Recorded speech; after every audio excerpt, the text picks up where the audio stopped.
দল কোনটা যাদের সঙ্গে আমাদের থাকা লাগবে? আল্লাহ বলতেছেন, ঠিক কিনা বলেন? আপনারা বলেন তো কোন দল আগামীতে ক্ষমতাত গেলে, ক্ষমতার চেয়ার পাইলে আল্লাযীনা ইম্মাক্কান্নাহুম ফিল আরদ আকামুস সালাত। আল্লাহ বলেছেন মুসলমানের মধ্যে কাউকে যখন ক্ষমতার চেয়ার দেওয়া হবে তার এক নম্বর দায়িত্ব হলো নামাজ কায়েম করা। জোরে কান, কি কায়েম করা? নামাজ পড়ার কথা। এই যে কোরআন শরীফ আপনার গোটালেন, গোটা কোরআনের কোন জায়গায় নামাজ পড়ার কথা নাই। আমরা বলি ছেলেরা নামাজ পড়ে না, যতই আপনি কোন পড়বে না, কারণ পড়ার কথা তো নেই। শুরুটাই আপনারা দেখেন, কোরআনের শুরু দেখেন, জালিকাল কিতাবু লা রাইবা ফি হুদাল লিল মুত্তাকিন আল্লাযীনা ইউমিনুনা বিল গায়বি ওয়া ইউকিমুনাস সালাহ। শুরু হয়ে গেল। গোটা কোরআনে ৮২ বার আছে। যতক্ষণ কতবার হা করা লাগবে তো? কতবার? পড়ার কথা না কায়েমের কথা? ঠিক, কে কায়েম করবে? কে? আল্লাহ করবে? আল্লাহ করবে। আকুনু মা সাদিকিন। একটু মনোযোগ দিয়ে শোনা লাগবে। তো কিছু কিছু সাহাবী হযরত আবু বকর রাদিয়াল্লাহু কাছে গেলেন, যা বলতেছে, আবু বকর ভাই আপনিও যা আমরাও তাই, রাসূল বিদায় নিয়েছে, আমরা দাফন করার পক্ষে। নরম নরম সাহাবী যারা, তারা সবাই চলে গেল কার কাছে? আবু বকর রাদিয়াল্লাহু কাছে গিয়ে বলতেছে, আবু বকর ভাই আপনিও যা আমরাও তাই। কারণ আল্লাহ রাসূল বলেছেন আমার পরে এই দুনিয়াতে যত মানুষ আছে সমস্ত মানুষের বান্দা উম্মতের নেকি যদি এক পাল্লায় দেওয়া হয়, আর আবু বকরের এক রাতের নেকি যদি অন্য পাল্লায় দেওয়া হয়, সমস্ত উম্মতের নেকির চাইতে আবু বকরের নেকির ওজন বেশি হবে। রাসূল বলেছেন আল্লাহর পরেই এই দুনিয়াতে কেউ যদি আমার দোস্ত থাকে, সে দোস্তের নাম হলো আবু বকর সিদ্দিক। এই জন্য সাহাবেরা বলতেছে আপনিও যা আমরাও তাই। আর গরম গরম কিছু সাহাবী আছে, গরম গরম, এরা সবাই ওমর ফারুকের কাছে গিয়ে বলতেছে, ওমর ফারুক ভাই নবী কোনোদিন বিদায় নিতে পারে না, এই কথা আমরা মানি না, আপনিও যা আমরাও তাই। আগে ছিল 2 মত। আগে কয় মত ছিল? 2 মত। এখন কয় দল? 2 দল হয়ে গেছে। একটা নবীকে দাফন করবে, আর একটা বলতেছে নবী মরি নাই, দাফন কিসের? এখন আপনারা বলেন আবু বকর রাদিয়াল্লাহু দল যদি দাফন করবার আসে আর উমর ফারুকের দল যদি বাধা দেয়, তাহলে কি হবে? আপনারা জানেন, নবীর উম্মত হিসাবে আপনারা জানেন, নবী কিন্তু বলেছেন 3টা কাজ তোমরা তাড়াতাড়ি করবা। কয়টা কাজ? 1 নম্বর কাজ হলো কেউ মারা গেলে তাকে তাড়াতাড়ি দাফন করবা। কিন্তু আল্লাহ রাসূল দুনিয়ার থেকে বিদায় নেওয়ার 3 দিন, কয় দিন? 3 দিন দুনিয়াতে ছিলেন, তিনি বললেন তাড়াতাড়ি করবা, আর তিনি থাকলেন 3 দিন। আল্লাহ রাসূল বলেছেন ছেলে মেয়ে যখন বয়স হয়ে যাবে তখন বিয়ে দিতে দেরি করবা না। সরকারি বয়স না, দরকারি বয়স। সরকারি হলো 22 আর মেয়েদের হলো 18, কিন্তু এটা হলো সরকারি। কিন্তু দরকারি কত? দরকারি আপনার যদি সরকারি ধান্দা করেন তা আপনার ছেলে মেয়ে কি করবে? ওভার ডিউটি করবে। ওভার ডিউটি বলছেন, হ্যাঁ। আর 3 নম্বর হলো কেউ যদি ঋণগ্রস্ত হয়, টাকা পয়সা হাতে আসার সাথে সাথে ঋণ পরিশোধ করা লাগবে, দেরি করা যাবে না। কয়টা? 3টা। তো যখন আবু বকর রাদিয়াল্লাহু বললেন যে তোমরা তো আমার সাথে আসলে, তোমরা সব নরম মানুষ, আর ওমর ফারুকের সাথে যারা গেছে এরা খুব গরম মানুষ, এখন নরম গরম যদি লাগে তাহলে নরম কি আর গরমের সাথে পারে? এমন সময় আবু যর গিফারি রাদিয়াল্লাহু তাআলা আনহু বললেন আমরা আবু বকরের দলেও যাব না, উমরের দলেও যাব না, আমরা যাব হযরত আলীর কাছে। খুব খেয়াল করবেন, আকুনু মা'আস সাদিকিন। আবু যর গিফারি বললেন যে আমরা আবু বকরের দলেও যাব না, উমরের দলেও যাব না, আমরা যাব হযরত আলীর কাছে। কারণ রাসূল বলেছেন আনা মাদিনাতুল ইলমে ওয়া আলী ও বাবুহা, আমি হচ্ছে এলেমের শহর, আলী হচ্ছে তার দরওয়াজা। কোনো কিছু মীমাংসা করতে গেলে এই মুহূর্তে আমাদের যাওয়া লাগবে কার কাছে? হযরত আলীর কাছে। আবু যর গিফারের নেতৃত্বে হাজার হাজার সাহাবী হযরত আলীর দরবারে গিয়ে দেখেন হযরত আলী তখন আল্লাহর কোরআন তেলাওয়াত করতেছে।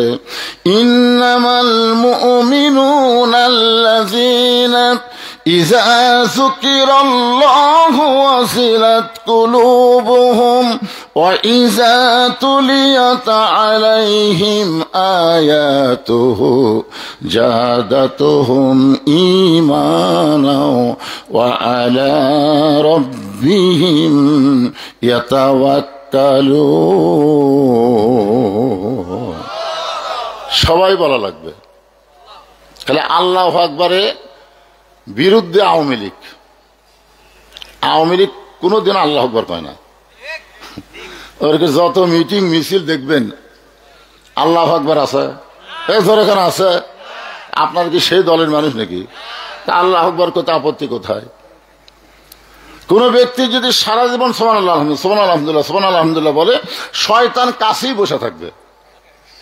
কিন্তু আল্লাহু আকবার যখন বলবেন, শয়তান এত জোরে দৌড় দিবে, রাসূল বলেছেন ওর পিছন দিক দিয়ে বাতাস বার হয়ে যাবে। আবার সুবহানাল্লাহ কি আল্লাহু আকবার। লিল্লাহি তাকবীর। আচ্ছা, কোরআন তেলাওয়াত শুনলে আল্লাহু আকবার কেন বলা লাগবে? না না, এখানে আল্লাহ বলতেছেন ওয়াইজা তুলিয়াত আলাইহিম আয়াতুহু জাদাতুহুম ঈমানান। কোরআনের আয়াত তেলাওয়াত শুনলে আল্লাহ তখন তার ঈমান বাড়ায় দেয়। আর ঈমান বাড়বার গেলে শয়তানের সাথে কোনো আপোষ করা যাবে না। শয়তানকে সরিয়ে দিলেই ঈমান বাড়বে। জোরে কোন কথা ঠিক কিনা?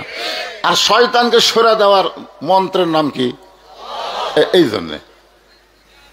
এই জন্য যখনই বক্তারা কোরআন তেলাওয়াত করবে, আপনার শোনার সাথে সাথে আল্লাহু আকবার বলবেন। কি সমস্যা আছে? এই মাঝখানে এরা ঘরে কেড়ে এই ছোট ছোট বাচ্চা। আল্লাহ রাসূল কেন বললেন? আপনার বলেন তো, রাসূল কেন বলছেন 7 বছর থেকে নামাজের তালিম দিবা আর 10 বছর থেকে জোর করে নামাজ ধরাবা? আপনার বলেন তো, এই কথা বলার পিছনে কারণ কি? খালি কয় জানি না। একটা 22 বছরে এক আপনি নামাজি বানাবার গেলে মারামারি হতে পারে। ধরে কোন কথা ঠিক কি না? কিন্তু 7 বছরের বাচ্চাকে যদি মসজিদে নিয়ে যান, মারামারি করবি? আর 10 বছরে যদি যাবার না চাই, চড়ালে কি বাপের সাথে পারবি? এই জন্য ভাইজান, কারণ নামাজের শিক্ষা যদি একবার সন্তানকে দিতে পারেন, ওই সন্তান আর খারাপ থাকবে না। ইন্নাস সালাতা তানহা আনিল ফাহশাই ওয়াল মুনকার। একমাত্র নামাজই পারে মানুষকে যাবতীয় খারাপি থেকে বাঁচায় দিতে। সুবহানাল্লাহ বলেন। যে যুবকেরা তাফসীর মাহফিল করতেছে যুব সমাজের উদ্যোগে, এরা কি মাগরিব এশা নামাজ পড়ছে কিনা আল্লাহই ভালো জানে। কি মনে করতেছেন? 1 কোটি বার তাফসীর করলে যে সওয়াব হবে, 1 ওয়াক্ত নামাজ পড়লে তার চাইতে বেশি সওয়াব হবে। কি বিপদ! যত সমস্যাই যুবকদের নিয়ে, যেরকম ঠিক কিনা? বুড়া হলে তো এমনি ভালো হবে। সারা জীবন ঘুষ খাচ্ছে, সারা জীবন ঘুষের চাকরি করতে তো ঘুষ খাচ্ছে। যেই চাকরি রিটায়ার হচ্ছে, আল্লাহর কাছে কান দিচ্ছে, আল্লাহ আমি আর জীবনে ঘুষ খাবো না, আল্লাহ আমি আর জীবনে ঘুষ। 2 কান্দের ফেরেশতা কয়, আল্লাহ আমাকে বাইর করে দেন তো, 1 কান সারা চড় মারা লাগবে। কেন? এখন আর চাকরি নেই, তুই ঘুষ কেমনি খাবি? ভালো হওয়া লাগবে যৌবন বয়সে। বুড়া হয়ে ভালো হয়ে কোনো লাভ নাই, ঠিক কিনা বলেন? হ্যাঁ, এই জন্য যুবকদের বলতেছি, ওটা বসা না করে সুন্দর হয়ে বসো। অকুনু মা সাদিকিনের তাফসীর প্রাণ ভরে শুনে যাও, কারণ সামনে নির্বাচন আসতেছে। তোর এখন কথা ঠিক কি না? যাই তাই ভোটার দাঁড়ালে আমরা ভোট দেব না। অনেকে বলে আমার ভোট আমি দিব, যাকে খুশি তাকে দিব। এটা হলো স্বৈরাচারী শয়তানি কথা। আমার ভোট আমি দিব, দেখে শুনে বুঝা দিব। জোরে কোন কথা ঠিক কি না? হ্যাঁ, এই জন্য আজকের এই তাফসীরটা মনোযোগ দিয়ে আপনাদের শোনা লাগবে, কারণ বর্তমানে দেশ ভালোই আছে, ইউনুস বসে আছে। জরিকান কে বসে আছে? বিপদের দোয়া। বিপদে বললে কোন দোয়া পড়েন? হ্যাঁ, বর্তমানে সেটা বাংলাদেশের ক্ষমতায় বসে আছে, কোনো টেনশন নাই। আমেরিকা কন, ভারত কন, আর যে দেশি কন, বর্তমানে ইউনুস বসে থাকা অবস্থায় বাংলাদেশের এক চুল পরিমাণ ক্ষতি করতে পারবে না, কারণ ইউনুস সেই রকম একটা মরদ।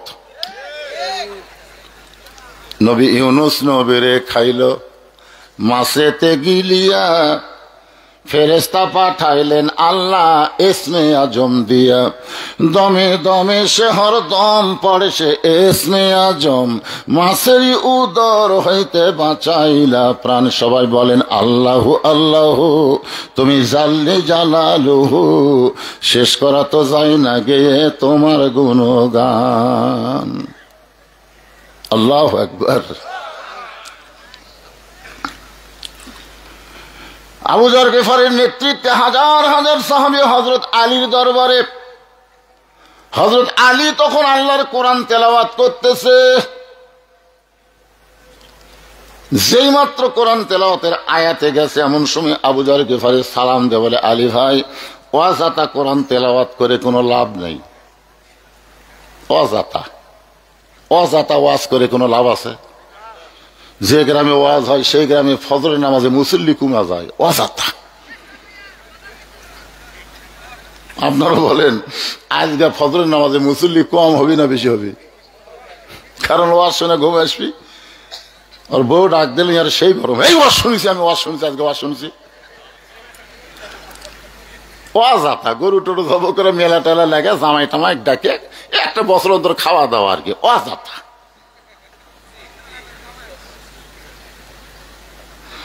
এখন আবু যর গিফারি হযরত আলী বলতেছে যে অযথা কোরআন তেলাওয়াত করে কোনো লাভ নাই, কারণ যার উপর আল্লাহ কোরআন নাজিল করছে তাকে নিয়েই ফিতনা।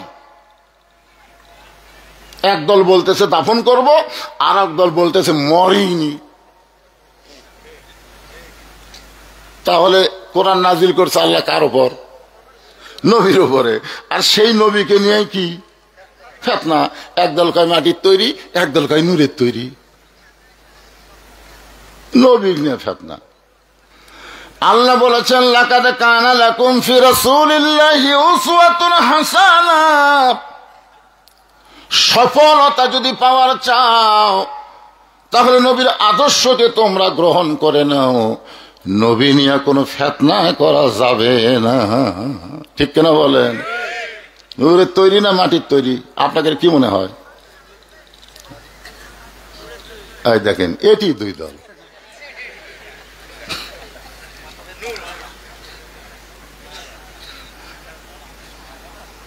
হ্যাঁ, অকুল দেখিন। আজকে বোঝা লাগবে যে সত্যবাদী কারা। কোরআন হাদিস নিয়ে আছে যারা, সত্যবাদী তারা। জোরে কোন কথা, ঠিক কথা কন না কেন?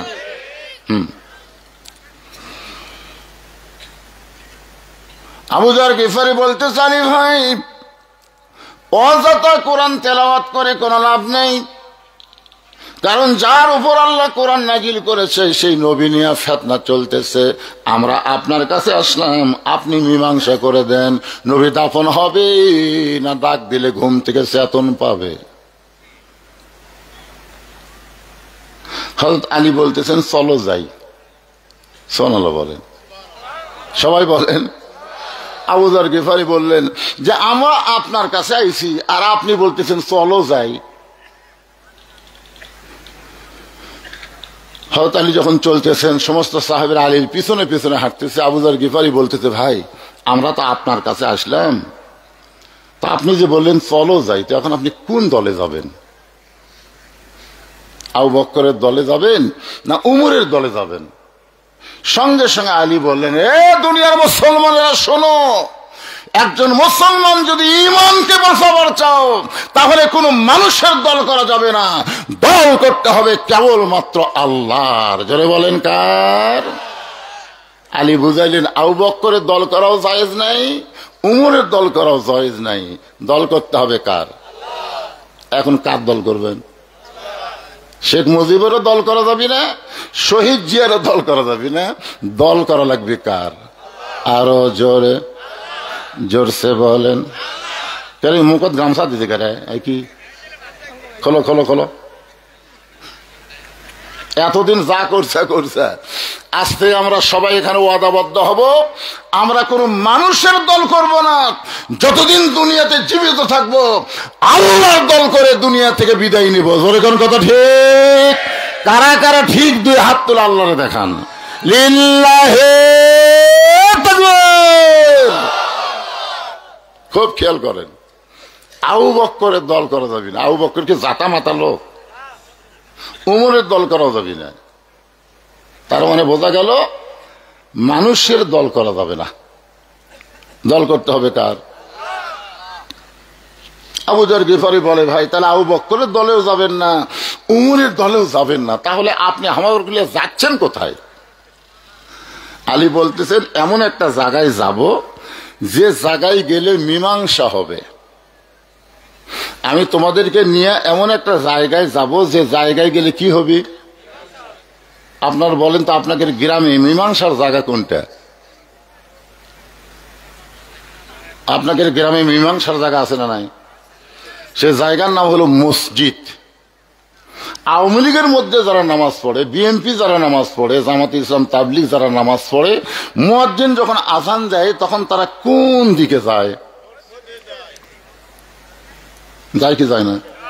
তা আওয়ামী লীগ, বিএনপি, জাতীয় পার্টি, জামাত, তাবলিগ, পীর মুরিদি সবাই ঢুকে এক এক দলকে এক এক কাতার করে, না সব দল এক কাতার?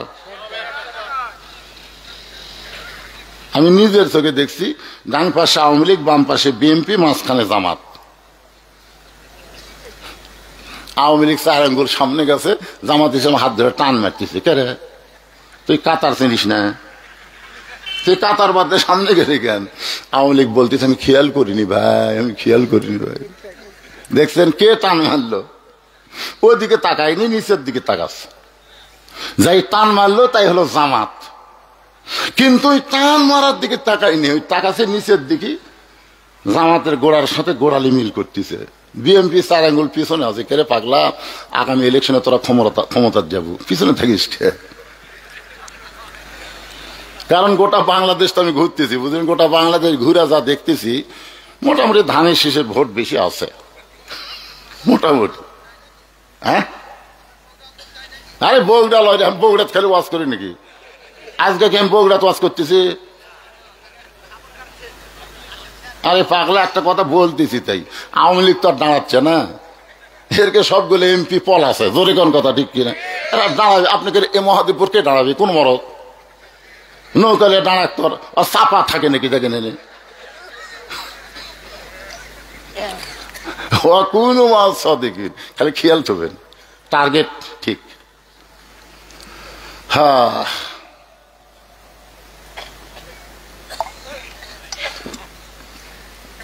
পিছনে আছে এখন জামাতে ইসলাম ঠেলতেছে। কে রে, কাতার জিনিস না? তার মানে বোঝা গেল মসজিদের মধ্যে যখন যাবে তখন 14 দল 20 দল বেড়া ফেলে দিয়ে সব মুসলমান এক কাতার হবে। জোরে কোন কথা ঠিক কিনা? হযরত আলীর সামনে সামনে, হাজার হাজার সাহাবী পিছনে পিছনে। সমস্ত সাহাবীরা চিন্তা করতেছে, হযরত আলী আমাদেরকে কোথায় নিয়ে যাবে, যে জায়গায় গেলে মীমাংসা হবে। এমন একটা ঘরের দরজায় হযরত আলী দাঁড়াইলেন, যে ঘরের ভিতরেই আল্লাহর নবী আছে। হযরত আলী ঘরের দরজায় দাঁড়াচ্ছে, ইতিমধ্যে আবু বকর দৌড়ে এসে বলতেছে, আলী ভাই আপনি এত দেরি করলেন কেন? আল্লাহ রাসূল সবে সাদেকে বিদায় নিছে, তাকে তাড়াতাড়ি দাফন করা লাগবে। কিন্তু উমর এমন গরম আছে, ওর কারণে আমি গ্রুপে আসবার পারতেছি না। আপনি যখন আছেন, আমার সাথে থাকেন, দাফন করতে উমরের বাপেরও ক্ষমতা নাই, আর বাধা দিবার পারবে। উমর ফারুক দৌড়ে এসে বলতে, আলী ভাই আপনি সবচাইতে জ্ঞানী মানুষ, আপনি বলেন তো রাসূল দাফন হবে? হযরত আলী খফ করে 2 জনের হাত ধরেছে, ডান হাতে আবু বকর, বাম হাতে ওমরকে ধরে বলতেছে, আপনারা দুইজন হলেন 1 নম্বর 2 নম্বর। রাসূল বলেছেন, এই দুনিয়াতে 10 জন সাহাবীকে জান্নাতের সার্টিফিকেট দেওয়া হয়েছে, তার মধ্যে 1 নম্বর হলো আবু বকর, 2 নম্বর হলো ওমর। আল্লাহর নবী বলেছেন, আমার পরে কেউ যদি নবী হতো, লাউকানা ওমর, নবী হওয়ার সব যোগ্যতা ওমরের মধ্যে আছে, কিন্তু বিশ্ব নবী শেষ নবী হওয়ার কারণে আল্লাহ তাকে নবী করল না, তবে নবী হওয়ার সব যোগ্যতা আল্লাহ ওমরকে দান করেছে। তো আপনারাই হলেন 1 2। তো আপনারাই যদি ফিতনা করেন, এই সাধারণগুলো কি করবে? আপনারা বলেন তো, নবী নূরের তৈরি না মাটির তৈরি? এটা কি সাধারণ লোক ফিতনা শুরু করছে না আলেমরা করছে? কথা বলা লাগবে, কথা বলা লাগবে। আজ থেকে 20 বছর আগে আমারে কেউ প্রশ্ন করেনি নবী কিসের তৈরি, কেউ প্রশ্ন করেনি। কিন্তু এই আলেমরা যেদিন থেকে একদল কয় নূরের, একদল কয় মাটির, সেই দিন থেকে কিন্তু সাধারণ লোকের মধ্যে ফিতনা ঢুকে গেছে। আজ থেকে 20 বছর আগে তারাবি 8 রাকাত না 20 রাকাত একজন লোক বলেনি। জোরে কোন কথা ঠিক কিনা? এখন এসে কয়, হুজুর তারাবি কয় রাকাত? তো চাপাত জুতে মারা দরকার। তোর বাপ কয় রাকাত পড়ছে? কয় 20 রাকাত। তোর দাদা কয় 20 রাকাত। তো তুই আবার ফতুয়া চাস কে?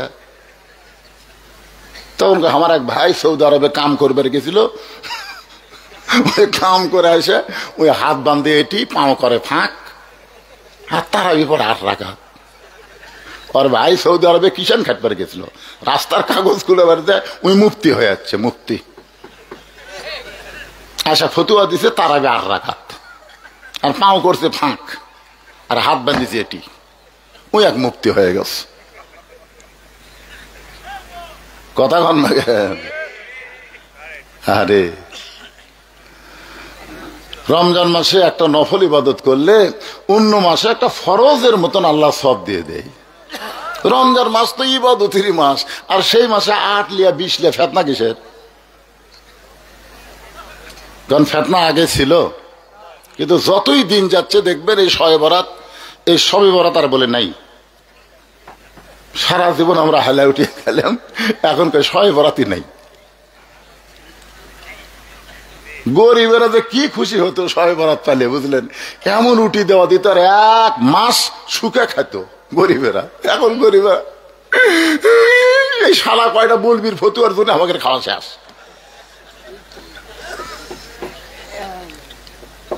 কি মন খারাপ করতেছেন? যতই দিন যাবে ততই ইসলামকে কাটছাঁট করে করে শর্টকাট ইসলাম হয়ে যাবে, শর্টকাট। ইয়া আইয়ুহাল্লাযীনা আমানুত্তাকুল্লাহা ওয়া কুনু মা'আস সাদিকিন। রে ঈমানদারেরা, কলিজার মধ্যে যদি আল্লাহর ভয় সব সময় রাখতে চাও, তাহলে সত্যবাদীদের তোমরা দল করো, সত্যবাদীদের তোমরা সাথী হও। এই জিনিসটা বোঝানোর জন্যই বলতেছে, একটু মনোযোগ দিয়ে শোনেন। হযরত আলী বলতেছেন, আপনি হলেন 1 নম্বর আর আপনি হলেন 2 নম্বর। আপনার 2 জন যদি নবী নিয়ে ফিতনা করেন, তাহলে সাধারণ সাহাবীরা কি করবে? আবু বকর বলতেছে, তাহলে আমরা কি করব? ওমর ফারুক বলতেছে, আমরা কি করব? আলী বলতেছেন, ভিতরে ঢোকা লাগবে। ভিতরে না ঢোকা পর্যন্ত কেমনে আপনারা বলেন যে নবী দাফন হবি না চেতন পাবি? কারণ আপনারা ভিতরেই ঢোকেননি। আপনারা বলেন তো ভিতরে ঢোকা লাগবে না? এই কোরআন শরীফের বাইরে থেকে কাম করলে হবি না ভিতরে ঢোকা লাগবে? আজকে বাংলাদেশের লোকেরা কোরআনের ভিতরেই ঢোকেনি, না ঢোকাই বলতেছে ইসলামে কোনো রাজনীতি নাই। ইসলামে কোনো রাজনীতি আছে তাই? আপনি কোরআনের ভিতরে ঢোকেন, 29 পারা একটা সূরা আছে, নাম হলো রাজনীতির সূরা। কিসের সূরা? তাবারাকাল্লাযী বিয়াদিহিল মুলক ওয়া হুয়া আলা কুল্লি শাইইন কাদির। এই সূরাটা হাসিনা ভারতত যায় বেশি বেশি পড়তেছে। হাসিনা কিন্তু কোরআন শরীফ পড়ে, কিন্তু এতদিন এই সূরা পড়েনি, বুঝলেন? এখন পড়তেছে। কে রে? আমি না করলাম আমার বাপের দেশ, আমার দেশ। এ দেশ থেকে কোনোদিন পলামো না। তাহলে আমি কুটি। তখন সূরা মুলুক পড়তেছে, 5 তলার উপরে 1.5 লাখ টাকার খাট, 12,000 টাকার কম্বল গাওয়াত দেয় ওড়ে। তার মানে রাত 9টার সময় বলতেছে আমার বাড়ি আমার ঘর আমাক নামাইকে। এই বেটা ঘুমাইছে, এই কথা বলে বেটা ঘুমাইছে। এখন 2 কান্দের 2 ফেরেশতা বলতেছে যে আল্লাহ, মানুষ যখন ঘুমায় তখন একটা দোয়া পড়ে, আল্লাহুম্মা বিইসমিকা আমুতু ওয়া আহইয়া। আপনার বলেন তো ঘুম দেওয়ার মালিককে, চেতন করার মালিককে? আর এই বেটা কি কইল যে আমার বাড়ি আমার ঘর আমাক নামাইকে। রাত 3টার সময় একটা ভূমিকম্প, খালি বিল্ডিং একটা কম্পন সৃষ্টি হচ্ছে। আজকে কিন্তু সিলেটে 13 সেকেন্ডের ভূমিকম্প আছে, আপনারা জানেন। আজকে যেই বিল্ডিং কাঁপা উঠছে এত ফোর্সে নামছে যে কম্বলের মধ্যে লঙ্গি খুলে আছে, ওটাও পর্যন্ত পড়ার টাইম পায়নি, একে ন্যাংটা হয়ে নামছে। ফেরেশতাকে আল্লাহ হাসি লাগ নামালা, তাই বলে এইভাবে ন্যাংটা করে নামালে। আপনারা বলেন তো হাসি নাকি কাপড় চুপুর নিয়ে নামছে? কাপড় চুপুর নিয়ে নামলে এরশাদের মতন বাংলাদেশেই থাকতো, কিন্তু ন্যাংটা হওয়ার কারণে বিমানত করে ভারত চলে গেছে। জোরে কোন কথা ঠিক কিনা? এই জন্য আমার সঙ্গে সকলে পড়েন, তুইজ্জু মান তাশা ওয়া তুযিল্লু মান তাশা বিয়াদিকাল খায়র ইন্নাকা আলা কুল্লি শাইইন কাদির। সম্মান দিয়ে 5 তলায় তোলার মালিককে, আবার অপমান করে ন্যাংটা করে নামানোর মালিককে, ভালো মন্দর মালিককে, সমস্ত ক্ষমতার মালিককে। তাহলে বোঝা গেল ইসলামের রাজনীতি আছে না নাই? আপনার সত্যি করে ইমান থেকে বলেন তো যে হাসিনা যে ভারত চলে গেছে এটা বিএনপি জামাতের কাম, এই ছাত্র জনতার কাম? আমি সেই দিন 12টা পর্যন্ত ফেসবুকে দেখলাম, 12টা পর্যন্ত ফেসবুক অবশ্যই পলক, সিংড়ার পলক, এই শালা ইন্টারনেট কাটা লিছিল, বুঝলেন? ঠিক মতো দেখা যায় না। তো ভিপিএন এর মাধ্যমে আমি দেখি, না ঢাকা শুনশান, কোনো মানুষ নাই। 12টার সময় দেখলাম যে শহীদ মিনারে 15-20 জন দৌড়াদৌড়ি করতেছে, আর্মিরা কারফিউ দিয়েছে, পুলিশেরা তো খালি রাইফেল ধরে আছে। আমি চিন্তা করলাম আজকে যদি কোনো মতে হাসিনা ফসকান পায় তাহলে আগামীকাল থেকে আমার আর ওয়াজ করা হবে না। আমি তখন মসজিদে চলে গেলাম, 12টার সময় মসজিদে গেলাম, 1 ঘন্টা আমি কোরআন শরীফ পড়লাম, সূরা ইয়াসিন পড়লাম, বহু কিছু হলো, কান্দাকাটি করলাম। পরে জোহরের আজান আমি নিজেই দিলাম। আজান দিয়ে জোহরের নামাজ পড়ে মসজিদ থেকে আসবার মন চাচ্ছে না। 2টার সময় আমার বাড়ি আলী বলতেছে, কি এতে কাবত বসলেন নাকি, ভাত খাবেন না?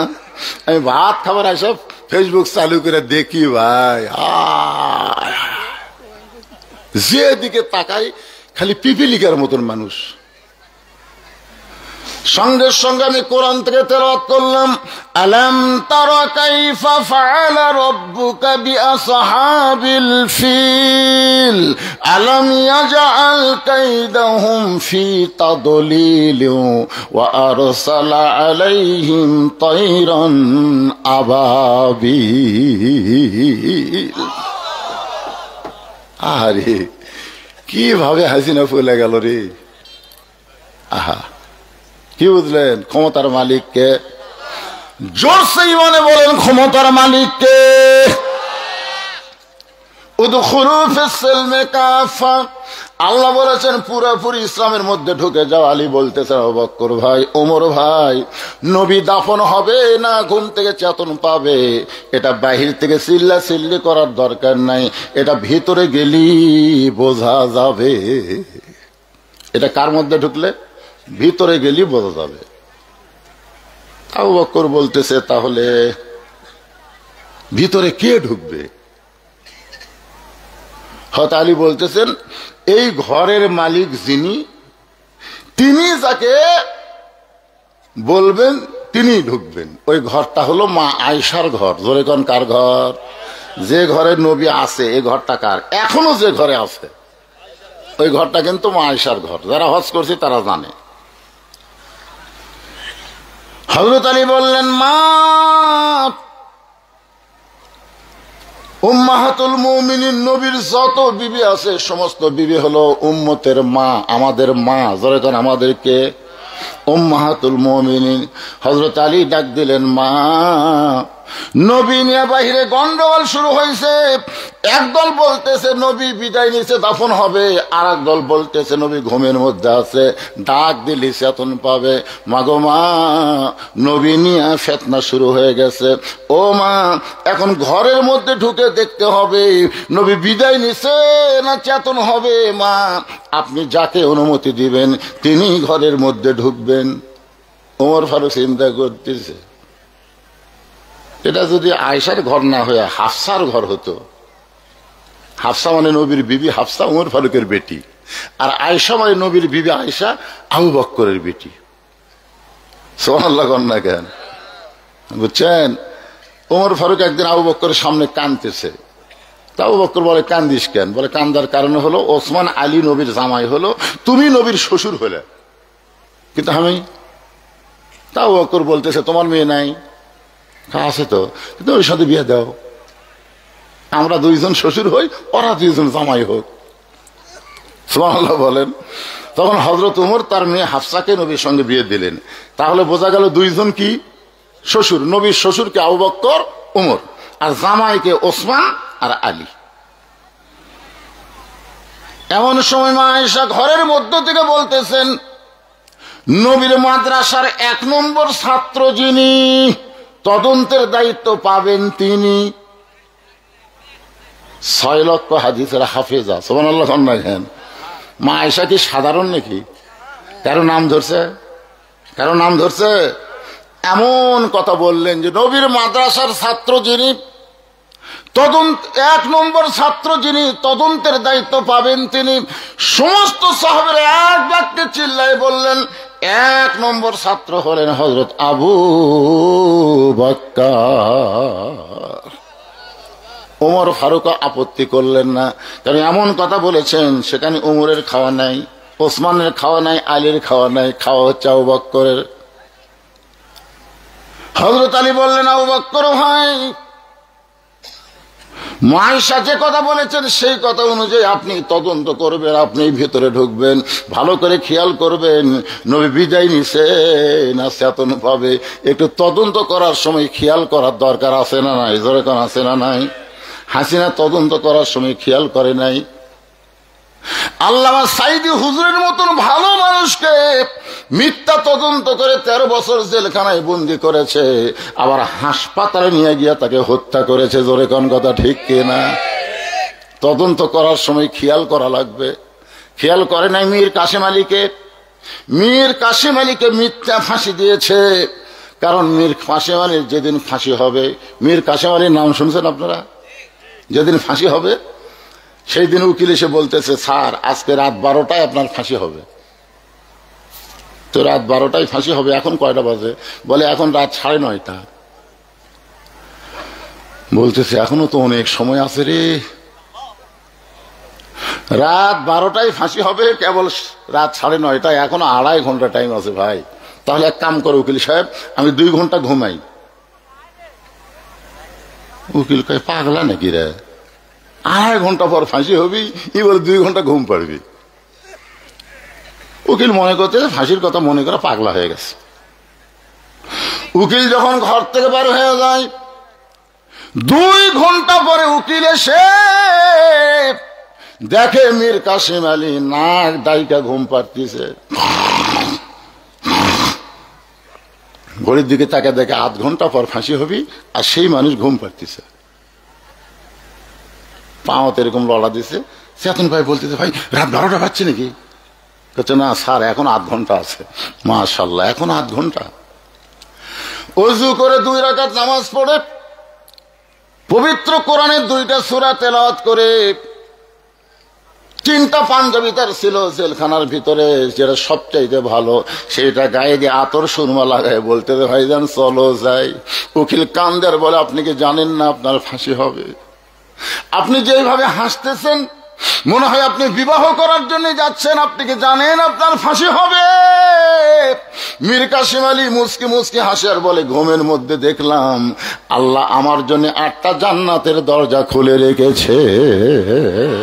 ওয়ালা তাকুলু লিমান ইউকতালু ফি সাবিলিল্লাহি আমওয়াতুন বাল আহইয়াউ ওয়ালাকিন লা তাশউরুন। আল্লাহ রাস্তায় যাদেরকে হত্যা করা হয়, আল্লাহ রাস্তায় যাদেরকে ফাঁসি দেওয়া হয়, তাদেরকে তোমরা মৃত্যু বলো না, আমি আল্লাহ বলতেছি তারা অমর। আপনার বলেন তো, আবু সাইদ নাম শুনছেন? রংপুরে আবু সাইদ, ওই কি মরিছে? আমার এক চাচাতো ভাইয়ের ছেলে হয়েছে অনেকদিন পর। আমার কয়, ভাইজান আপনি হুজুর মানুষ, একটা ভালো নাম রাখেন তো। আমি কইলাম এই মুহূর্তে ভালো নাম হলো আবু সাইদ। আমার ভাই সেই খুশি, আমাকে 500 টাকা দিয়ে বলতেছে আমার আবু সাইদের কথা মনেই নাই, বেটার নাম তো আবু সাইদ। এখন আমাদের গ্রামত আবু সাইদের বাপ, আবু সাইদের মা আর পুস্ত আবু সাইদ, কোলের মধ্যে বাবু তো বাবু করতেছে। মরছে আবু সাইদ? মরছে না, আর একটা আছে। আমার এক খালা তো বোনের মেয়ে হয়েছে। খালা আমার মোবাইল করে বললো, বাবা তুমি আলেম মানুষ, একটা ভালো নাম বলো তো, তোমার বোনের মেয়ে হয়েছে, একটা ভালো নাম বলো। আমি বললাম, খালা এই মুহূর্তে একটা ভালো নাম হলো হাসিনা। সেই বসে হাসিনা। খালা 30 সেকেন্ড খালি মোবাইল ধরে আছে, কথা কয় না, গো গো গো গো করতেছে। আমি বললাম, কে খালা পছন্দ? এই তুই আলেম না জালেম রে, তোরে আমি কইলাম একটা ভালো নাম ক, আপনি খুনি হাসিনার নাম খলি। তখন থেকে বুঝলাম আবু সাইদ মরে নাই, হাসিনাই পচে গেছে। জোরে কোন কথা ঠিক কিনা? কোনো আশা দেখি কার সাথে হবে, হাসিনা না আবু সাইদ? মীর কাসিম আলীর সঙ্গে হবেন। একটু মনোযোগ দিয়ে শুনবেন। আইয়ুহাল্লাযীনা আমানুত্তাকুল্লাহা ওয়া কুনু মা'আস সাদিকিন। আল্লাহু আকবার। হযরত আবু বকর মা আয়েশার ঘরের দরজায় গিয়ে সালাম দিলেন, আসসালামু আলাইকা ইয়া রাসূলুল্লাহ, আসসালামু আলাইকা ইয়া হাবিবাল্লাহ, আসসালামু আলাইকা ইয়া নবী আল্লাহ। ওমর ফারুক বলতেছে, আলী ভাই আবু বকর রাদিয়াল্লাহু যেভাবে সালাম দিল, এটা তো বিদায় লওয়ার সালাম লয়। আপনারা খেয়াল করছেন? আসসালামু আলাইকা ইয়া রাসূলুল্লাহ, আপনারা কিভাবে সালাম দেন? আপনার যদি কেউ আমাকে বলেন, হুজুর হুজুর আসসালামু আলাইকুম, সালাম হবে না, আগে হুজুর কয়ে পরে সালাম দিচ্ছেন। আপনার যদি বলে চেয়ারম্যান সাহেব আসসালামু আলাইকুম, সালাম হবে না, কারণ আগে চেয়ারম্যান কয়ে তারপরে সালাম দিচ্ছেন। আপনার যদি বলেন ইয়া নবী সালাম আলাইকা, তাহলে সালাম হবে না, কারণ আগে ইয়া নবী কয়ে পরে সালাম দিচ্ছেন। রাসূল বলেছেন আসসালামু ক্বাবলাল কালাম, আগে সালাম তারপরে কালাম। তো এখন আপনারা কোনটার মধ্যে থাকবেন? ইয়া নবী সালাম আলাইকা,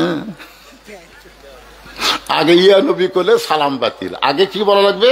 আসসালামু আলাইকা ইয়া নবী, আসসালামু আলাইকা ইয়া রাসূলুল্লাহ, আসসালামু আলাইকা ইয়া হাবিবাল্লাহ। যারা হজ করেছেন, এখানে যারা হাজি আছেন, আপনি হজ করেন বাবা, আপনি কিভাবে সালাম দিয়েছেন? এইভাবে আয়োজন করছেন নাকি? এই হাজি নাই, আপনার নিচে হাজি নাই। আবার অনেকে যাবি আর হুজুরা ফেতনা লাগাতে গেল, ইয়া নবীর দলেরা কবি হুজুর ফেতনা লাগাতে গেল। আমি ফেতনা লাগাইনি, হাদিস কইছি আসসালামু ক্বাবলাল কালাম, কোন কথাবার্তা বলার আগেই দেওয়া লাগবে কি? হযরত আবু বকর সালাম দিলেন, আসসালামু আলাইকা ইয়া রাসূলুল্লাহ, আসসালামু আলাইকা ইয়া হাবিবাল্লাহ, আসসালামু আলাইকা ইয়া নবী আল্লাহ। সঙ্গে সঙ্গে মা আয়েশা দরজা খুলছে। যেই মাত্র দরজা খুলেছে হযরত আবু বকর ঘরের মধ্যে ঢুকছেন, ঢোকা মাত্র ওই মা আয়েশা দরজা বন্ধ করে দিয়া বাবার হাত খস করে ধরছে। মা আয়েশা দরজা বন্ধ করে দেয়, বাবার হাত ধরছে, ধরে বলতেছে, বাবা আপনি তদন্ত করবেন, বলে তুই না আমার নাম করলি, তুই কইলি নবীর মাদ্রাসার 1 নম্বর ছাত্র যিনি তদন্তের দায়িত্ব পাবেন তিনি, তো সেই হিসাবে তো আমি ঢুকলাম। আয়েশা বললেন, বাবা নবীর তদন্তের আগে আমার 3টা প্রশ্নের উত্তর দেওয়া লাগবে। 1 নম্বর প্রশ্ন হলো, আপনি কি আল্লাহর কোরআনকে দাফন করতে পারবেন? আপনি সত্যি করে বলেন তো বাবা, আপনি কি আল্লাহর কোরআনকে দাফন করতে পারবেন? আবু বকর, আয়েশা, কোরআন কোনোদিন দাফন করা যাবে না। আয়েশা বললেন, বাবা আপনি বাহিরের মানুষ, আপনি ভিতরের খবর জানেন না। আমি 6 বছর বয়সে নবীর সঙ্গে আমার বিয়ে হয়েছে, 9 বছর আমি নবীর ঘরে আইছি, আজকে 18 বছর আমার বয়স চলতেছে। এই 9 বছরে নবীর সঙ্গে থাইকা আমি যতটুকু দেখেছি, আল্লাহর কোরআন যেমন আল্লাহর নবী হলো তেমন। কোরআনকে যদি দাফন করা না যায় বাবা, তাহলে নবীকেও দাফন করা যাবে না। ও বাবা, আমার 2 নম্বর প্রশ্ন হলো, আপনি 6 বছর বয়সে আমাকে কার সঙ্গে বিয়ে দিয়েছেন? মানুষের সঙ্গে বিয়ে দিয়েছেন না নবীর সঙ্গে বিয়ে দিয়েছেন? আমার 3 নম্বর প্রশ্ন হলো, বাবা আমার জন্য আপনি বিয়ে দিয়েছেন না আপনার জন্য আমাকে বিয়ে দিয়েছেন? এই 3টা প্রশ্নের উত্তর দিবেন, তারপরে নবীর তদন্ত করতে যাবেন। আপনারা কি প্রশ্ন 3টা বুঝেছেন? বুঝছেন? বোঝেননি? 1 নম্বর প্রশ্ন হলো, আপনি কি আল্লাহর কোরআনকে দাফন করতে পারবেন? 2 নম্বর প্রশ্ন হলো, আমাকে বিয়ে দিয়েছেন কার সাথে? নবীর সাথে না মানুষের সাথে? 3 নম্বর প্রশ্ন হলো, আমাকে বিয়ে দিয়েছেন আমার জন্যে না আপনার জন্যে? আবু বকর বলে, আয়েশা হাজার হাজার মানুষ বাহিরে দাঁড়িয়ে আছে, হাজার হাজার সাহাবী বাহিরে দাঁড়িয়ে আছে, তুমি আমাকে ঘরের মধ্যে তদন্তের জন্য বলেছো, আমি নবীকে তদন্ত করতে চাই। এই বলে আবু বকর রাদিয়াল্লাহু যখন নবীর দিকে পা বাড়ায়, এমন সময় একটা জান্নাতের কান্না শুনতে পাই। আবু বকর, আয়েশা, ঘরের কোন অন্ধকার দেখা যায়, ওই অন্ধকারের মধ্যে এমন করে কে কাঁদতেছে, এই কান্না মনে হয় দুনিয়ার কান্না নয়, এই কান্না মনে হয় আল্লাহর জান্নাত কাঁদতেছে। আয়েশা বলে, বাবা ওই ঘরের কোনায় আল্লাহর নবীর পাশে বসে যিনি কাঁদতেছেন তিনি হলেন নবীর মা, তিনি হলেন নবীর মা। আবু বকর, আয়েশা তুমি কি পাগলি হয়ে গেছো? নবীর মা 6 বছর বয়সে দুনিয়া থেকে বিদায় নিল, তাহলে নবীর মা কেমনে কাঁদতেছে? আয়েশা বলতেছে, বাবা দুনিয়ার সবাই জানে নবীর মেয়ে ফাতেমা, কিন্তু আল্লাহর নবী আমাকে বলেছে ফাতেমা হইল আমার মা। সুবহানাল্লাহ কন্যা কেন? আয়েশা বলতেছে, দুনিয়ার সবাই জানে নবীর মেয়ে ফাতেমা, কিন্তু আল্লাহর নবী বলেছেন ফাতেমা হলো আমার মা। একদিন 3টা বিবি নবীর কাছে বসে আছেন, 3 জন বিবি। নবী যখন বিবিদের কাছে বসে থাকেন তখন তিনি নবী থাকেন না, তিনি স্বামী হয়ে যান। সুবহানাল্লাহ বলেন। আমার নবী যখন হাসান হোসেনের কাছে যান তখন নবী থাকেন না, তিনি নানা হয়ে যান। নবী যখন ফাতেমার কাছে যান তখন তিনি নবী থাকেন না, তিনি বাবা হয়ে যান। নবী যখন যেখানে গেছেন তখন সেখানে একটা রূপ নিয়েছেন। এজন্য আমাদের নবী হচ্ছেন আমাদের আদর্শ। নামাজে যখন নবী দাঁড়ায় পায়ের গোড়া ফুলে ওঠে। আবার বদরের যুদ্ধে যখন নবী যায় ঘরের মধ্যে ঢুকে মাথার টুপি খুলে হেলমেট পরে এবং সৈনিকের পোশাক পরে ঘর থেকে বাড়ায়। কোমরের পেটে টাইট হয় না, আলীকে বলে, আলী কোমরের বেলটা টাইট করে দাও। হয়তো আলী যতই টানে টাইট হয় না, কারণ পেটের মধ্যে খাওয়ার নাই, বুঝতেছে না, না খায় পেট ঠোঙ্গা মেরা আছে। আবু বকর বলে, ইয়া রাসূলুল্লাহ আপনি আল্লাহর নবী, আপনার কোমরের বেল এত টাইট করতে হবে কেন? রাসূল বলে, আবু বকর আমি আল্লাহর নবী যেমন ঠিক, আজকে বাতিলের বিরুদ্ধে হকের পক্ষে আমি হব আল্লাহর সেনাপতি। জোরে কান সুবহানাল্লাহ। কি বুঝতেছেন? যেদিকে যাবেন নবী কয় নম্বরে আছে? কথা কয় না, কয় নম্বর? ওমর ফারুক বলতেছি, ইয়া রাসূলুল্লাহ আপনার পিছনে আজকে জোহরের নামাজ পড়ে আশ্চর্য হলাম। রাসূল বলে, কেমনে? বলে, প্রথম রাকাতে আপনি 3 বার সুবহানাল্লাহিল আলা বলছেন, কিন্তু দ্বিতীয় রাকাতে 100-র বেশি আমরা সুবহানাল্লাহিল আলা বলি, আপনি সেজদা তোলেন না। তৃতীয় রাকাত ঠিকই পড়াছেন, এই চতুর্থ রাকাতও ঠিকই পড়াছেন, কিন্তু এই দ্বিতীয় সেজদা এত লম্বা দিলেন কেন? আল্লাহ রাসূল বললেন, ওমর তোমরা যখন সেজদা, হামু তো সেজদা, আমরা সবাই যখন সেজদা থাকি ওই ফাঁকে, ওই ফাঁক দিয়ে আমাদের কাতারের ফাঁক দিয়ে 2 পবিত্র এসে আমার পিঠের উপর চড়িছে।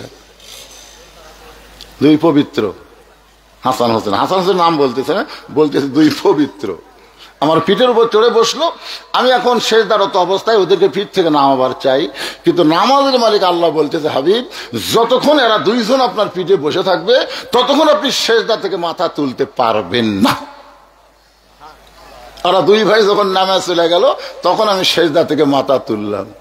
ওমর ফারুক দৌড়ে গিয়ে নবীকে বুকের মধ্যে নিয়ে বলে, আপনি শুধু নবী না, আপনি হলেন পৃথিবীর শ্রেষ্ঠ নানা। সুবহানাল্লাহ কন্যা কেন?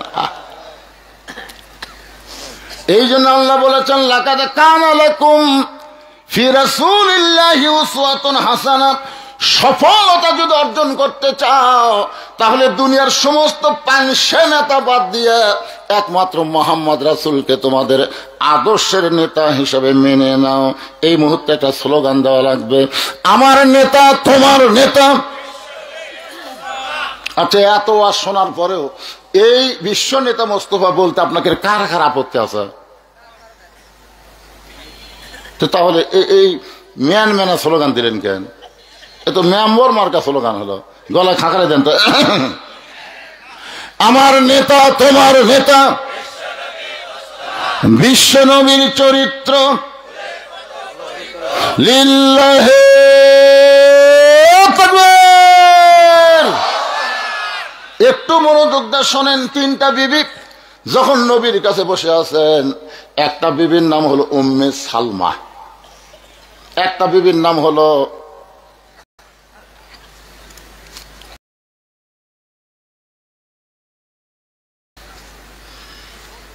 আচ্ছা ঠিক আছে দিব, একটা বিবির নাম হলো উম্মাহাতুল মুমিনিন আয়েশা, আর একটা হলো উম্মাহাতুল মুমিনিন সাউদা। কয়টা? তিনটা বিবি নিয়ে নবী বসে আছেন। বিবিরা গল্প করতেছে, নবীও গল্প করতেছেন। মনই হচ্ছে না যে নবী। এক বিবি মাথার চুল টানতেছে, এক বিবি লোক ফুটে দিচ্ছে, আর এক বিবি সামনে বসে গল্প শুনতেছে। হায় হায় রে, তিনটা বিবি নিয়ে নবী যখন মশগুল, এমন সময় নবীর মেয়ে ফাতেমা ঘরের মধ্যে ঢুকছে। এমন সময় নবীর মেয়ে ফাতেমা ঘরের মধ্যে ঢুকছে, সঙ্গে সঙ্গে নবী দাঁড়ায় গেছে। এতক্ষণ নবী কি হয়েছিল? কিন্তু নবী দাঁড়াইছে। নবী দাঁড়ায় বলতেছেন, মা আপনি কষ্ট করে কেন আমার কাছে আসলেন? আমারে ডাকলি তো আমি আপনার কাছে যাইতাম। আয়েশা নবীর বুড়া আঙ্গুলে চাপ দে বলে, ইয়া রাসূলুল্লাহ আপনি কি করতেছেন? নিজের মেয়ে ঘরের মধ্যে ঢুকলো আর আপনি মা বলে তাকে সম্মান করে দাঁড়িয়ে গেলেন। সঙ্গে সঙ্গে নবী ছোট বাচ্চার মতন কান্না শুরু করে দিলেন। আয়েশা বলে, ইয়া রাসূলুল্লাহ আপনি কেন কাঁদতেছেন? রাসূল বলে, আয়েশা দুনিয়ার সবাই জানে ফাতেমা আমার মেয়ে, কিন্তু আমি নিজের চোখে দেখেছি ফাতেমা হইল আমার মা। নিজের চোখে দেখছি ফাতেমা আমার মা। আয়েশা বললেন, হুজুর তাহলে এই কথা গোপন রাখা চলবে না। ফাতেমার আপনি মা কেমনে দেখলেন একটু আমাদের বলেন। আল্লাহ নবী বললেন, তাহলে শোনো, তাইফের ময়দান থেকে রক্ত মাখা শরীর নিয়ে আমি যখন মক্কাতে আসলাম, জানো আয়েশা যে বছর আমি তাইফে গেছিলাম ওই বছর আমার চাচা আবু তালেব মারা গেল। ফাতেমার মা আমার দরদের বিবি খাদিজা দুনিয়া থেকে বিদায় দিল। আমি তাইফে গেলাম মনের দুঃখে, এত পাথর তারা আমাকে মারলো, রক্ত মাখার শরীর নিয়ে আমি যখন মক্কায় ফিরে আসলাম ওই মুহূর্তে আমার 4টা মেয়ে ছিল। জোরে কোন কয় মেয়ে? রোকেয়া, জয়নাব, কুলসুমা। এই 3 মেয়ে ঘরের মধ্যে ঢুকে আমার গোটা গায়ে হাত দিয়ে বললেন, বাবা যেখানে হাত দেয় সেখানে আপনার রক্ত, বাবা এত কষ্ট আপনি কেমনে সহ্য করবেন? বাবা আপনি তাইফে না গেলে ভালো করতেন, তাইফ বেশি এত পাথর মারছে, আপনি কষ্ট কেমনে সহ্য করবেন? এই কথা বলে 3টা মেয়ে যখন ঘর থেকে বাইরে যায়, এমন সময় আমার মেয়ে ফাতেমা ঘরের মধ্যে ঢুকে দরজা বন্ধ করে দেয়। আমি বললাম, ফাতেমা ঘরের দরজা কেন বন্ধ করলি? ফাতেমা বলতেছে, বাবা এই কষ্ট আমি কেমনে সহ্য করব, এই কষ্ট আমি কেমনে সহ্য করব? 3টা মেয়ে বলল, আপনি কষ্ট কেমনে সহ্য করবেন? আর আমার ফাতেমা বলতেছে, বাবা এই কষ্ট আমি কেমনে সহ্য করব? বাবা ইব্রাহিম নবীর জন্য নমরুদের চূড়া আল্লাহ শান্তির বাগান বানাবার পারে, মুসা নবীর জন্য আল্লাহ সাগরকে রাস্তা বানাবার পারে, আর আমার বাবার জন্য আপনি তাইফের পাথর আল্লাহ তুলা বানাবার পারে না, এই কষ্ট আমি কেমনে সহ্য করব? নবী বলে আয়েশা রে, এই কথা বলে ফাতেমা ঘর থেকে বাইরে যায়। আমি তাকায় দেখি ফাতেমা উনানের উপরে তেল গরম করতেছে, পানি গরম করতেছে। পানি গরম করে তেল গরম করে ঘরের মধ্যে ঢুকে দরজা বন্ধ করে দিয়ে বলে, বাবা সন্তান যখন বড় হয় তখন দরজা খুলে সন্তানকে গোসল করানো যায় না। ও বাবা আপনি এখন অনেক বড় হয়েছেন বাবা। নবী বলে আয়েশা রে, আয়েশার উরাতকে বালিশ বানায় দিয়ে আমাকে শয়া দিল। আমার দেহের কাপড় চোপড় খোলার পরে যত জায়গায় তাইফবাসী পাথর মারছে, ওই গরম পানির মধ্যে নরম কাপড় চুবড়াইয়া চুবড়াইয়া আমার গোটা দেহ পরিষ্কার করে ওই নরম আঙ্গুলের মধ্যে জয়তুনে তেল নিয়ে আমার ক্ষতস্থানে যখন লাগায়া দেয়, আমি নবী কখন যেন ঘুমের মধ্যে চলে গেছি, ওই ফাতেমার উরাতকে ঘুমায় গেছি। এমন সময় স্বপ্নে দিকে আমার মা ফাতেমা, আমার মা আমেনা আমার শিওরের পাশে দাঁড়ায় কাঁদতেছে। এত বছর পরে আমি মাকে দেখে আর ছাড়তে চাইলাম না। আমি স্বপ্নে মা বলে আমিনার হাতটা যখন ধরলাম, এমন সময় ফাতেমা আমার কপালে চুমা খায়, ফাতেমার চোখের পানি দিয়া আমি নবীর ঘুমটা ভাঙ্গে যায়। আমি বললাম ফাতেমা তুই সবসময় এমন করে কেন কাঁদতিস মা? ফাতেমা বলে বাবা আপনি মনে হয় স্বপ্ন দেখছেন, আপনি স্বপ্নে মা বলে আমার হাতটা চাইপা ধরছেন বাবা, এই দেখেন এখনো পর্যন্ত আমার হাতটা ধরে আছেন। রাসূল বলে ফাতেমা স্বপ্নে মা বলে যদি তোর হাতটা চাইপা ধরি তাহলে তুই আমার ফাতেমা না, তুই হলি আমার মা আমিনা। আয়েশা বলতেছে বাবা নবীর মা ফাতেমা নবীর পাশে বসে কাঁদতেছে। সঙ্গে সঙ্গে আবু বকর বলতেছে আয়েশা রে, আমি একটু নবীকে তদন্ত করতে চাই, নবী ঘুমের মধ্যে আছে না বিদায় হয়ে গেছে। হাজার হাজার সাহাবী বাহির অপেক্ষা করতেছে। সঙ্গে সঙ্গে আয়েশা বললেন মা ফাতেমা তুমি একটু অন্দর মহলে যাও। সুবহানাল্লাহ। কোন আবু বকর হলেন 1 নম্বর জান্নাতি, এমন একটা জান্নাতি মানুষ ঘরের মধ্যে ঢুকছে। আর আয়েশা বলতেছে মা তুমি একটু অন্দর মহলে যাও। তাহলে কি বোঝা গেল? যে অবস্থায় থাকেন না কেন পর্দাকে গুরুত্ব দেওয়া লাগবে। কি গুরুত্ব দেওয়া লাগবে? কথা কয় না। আবু বকর রাদিয়াল্লাহু কয় নম্বর জান্নাতি? কথা কয় কয় নম্বর জান্নাতি? 1 নম্বর জান্নাতি। হিসাব দিয়ে দেখলে মা ফাতেমার কে হয়? আরে বাপের শ্বশুর তাহলে নানা হয়, নানা হয়। তারপরও আয়েশা বলতেছে মা তুমি একটু অন্দর মহলে যাও। এ ভাই পর্দার অন্তরে বসে যারা আওয়াজ শুনতেছেন, মেয়েদের একটা ইবাদত কবুল হবে না যদি পর্দা ঠিক না থাকে। জোরে কোন কথা ঠিক কিনা? পর্দা যদি ঠিক না থাকে। ইমাম গাজ্জালি বলেছেন মেয়েদেরকে অন্দর মহলে থাকতে হবে। তো ছাত্র বললেন হুজুর অন্দর মহল মানে কি? ইমাম গাজ্জালি বললেন কবর। তো সব ছাত্র বলতেছে তাহলে মেয়েদেরকে কবর খুঁড়ে থাকা লাগবে। ইমাম গাজ্জালি বললেন পাগলা তোমরা বুঝতে ভুল করছো।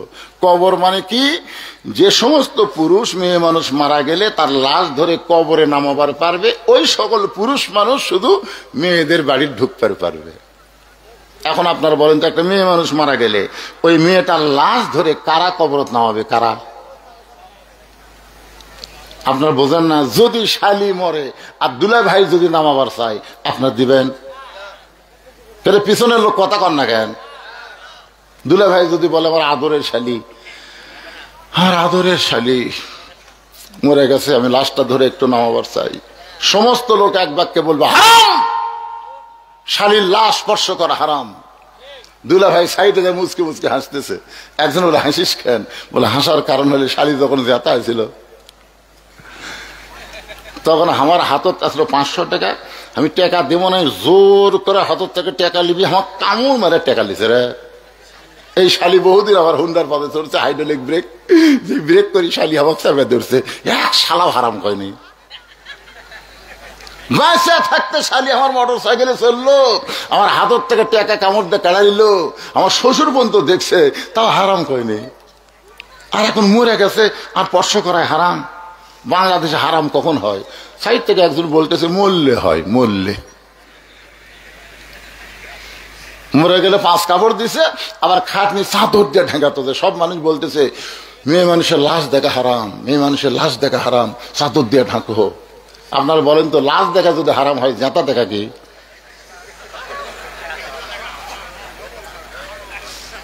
কে ভাই কথা কন না কেন? অকুনো মাস অদিকেন, বুঝতে পারতেছেন? লাশ দেখা যদি হারাম হয়, তাহলে জেতা দেখা কি? চাদর দিয়ে ঢাকা রাখছে খাটনি পর্যন্ত। ফেরেশতারা এসে বলতেছে, আল্লাহ, এই মেয়েটা যখন জীবিত আসলো গোটা শেরপুর খলিফা পাড়া সবাই চিনে, তো মরে গেলে এইরকম পর্দা কেন? আল্লাহ বলতেছে, ওই দেশের নাম বাংলাদেশ রে, ওই দেশের নাম বাংলাদেশ, ওই দেশে বাঁচতে পর্দা করে না রে, মরার পরে করে।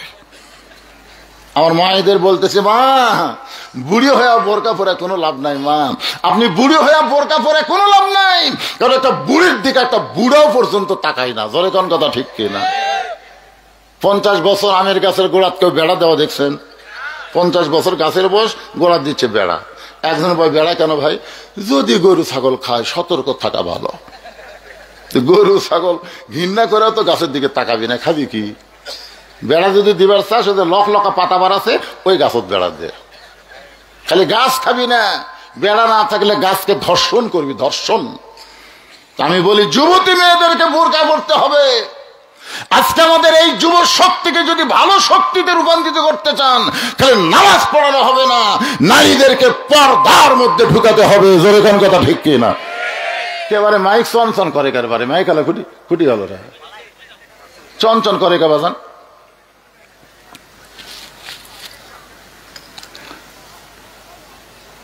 বিরক্ত হচ্ছেন? আবু বকর রাদিয়াল্লাহু কোন জায়গাতে আছে?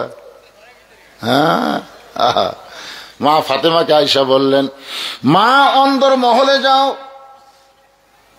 মা ফাতেমা যখন অন্দর মহলে গেছে, এমন সময় আবু বকর রাদিয়াল্লাহু নবীর কাছে গিয়া দেখে, নবীর মাথার কাছে হাসান আর পায়ের কাছে হোসাইন দাঁড়ায় আছে। এইবারে ঠেলা। মাথার কাছে কে? মাথার কাছে হাসান, পায়ের কাছে হোসাইন দাঁড়িয়ে আছে। আবু বকর রাদিয়াল্লাহু দেখার সঙ্গে সঙ্গে দুই ভাই দৌড়ে এসে আবু বকরের দুইটা হাত ধরে বলতেছেন, ও গো নানার সাহাবী, নানার সাহাবী গো, সকাল থেকে আমরা দুই ভাই নানা নানা বলে কাঁদতেছি। নানা একটা বারও রাগ করেছে, কথা কয় না। আমাদের নানাকে আমরা জীবনে বহু কষ্ট দিয়েছি। ও মুরব্বী, এত টাকা ডাকলাম, কিন্তু নানা কথা কয় না। আপনি একটু বলেন, কারণ নানার মুখে আপনার অনেক কথা আমরা শুনেছি। যখন আমরা বেশি দুষ্টামি করতাম, আমার নানা দুই ভাইকে কোলের মধ্যে নিয়ে বলতো, হাসান হোসাইন রে, আমি একটা মহামানবের কথা তোদেরকে শোনাতে চাই, তোরা কি শুনবি? আমরা নানার মুখের দিকে তাকাই বলতাম, নানা, দুনিয়াতে আবার মহামানব কে? আমার নানা তখন বলতো, নাম হলো আবু বকর। একদিন বলেছিলাম, গভীর রাত্রে মক্কা ছেড়ে মদিনায় হিজরত করা লাগবে, আমি তোমাকে সঙ্গে করে মদিনায় যাব। এই কথা বলার কয়েক মাস পরে আল্লাহ যখন হিজরতের হুকুম দিল, আমি নবী চুপি চুপি আবু বকরের দরজায় গিয়া ঠোকা মারলাম, সঙ্গে সঙ্গে দরজা খুলে গেল। আমি নবী বললাম, আবু বকর, আমি তোমার বাড়ির দিকে আসতেছি, এইটাকে তুমি আগেই জানতা। আবু বকর, নবী গো, ওই যে 6 মাস আগে বলেছিলেন একদিন গভীর রাত্রে হিজরতের হুকুম হলে আমাকে সঙ্গে করে নিয়ে যাবেন, সেদিন থেকে আজ পর্যন্ত কোন রাত্রিবেলা ঘুমাইনি, আপনার জন্য দরজায় দাঁড়িয়ে থাকি। ওগো মুরব্বী, নানার মুখে আমরা শুনেছি যে নানার জন্য আপনি মাসের পর মাস দরজায় দাঁড়িয়ে থাকেন। আজকে সেই নানা ঘুমায় গেছে, মেহেরবানি করে একটু নানাকে ডাক দেবেন। আমার নানা কইছে গাড়ে সুরের মধ্যে, আপনার উরাতকে বালিশ বানায় নানা ঘুমায় গেছে।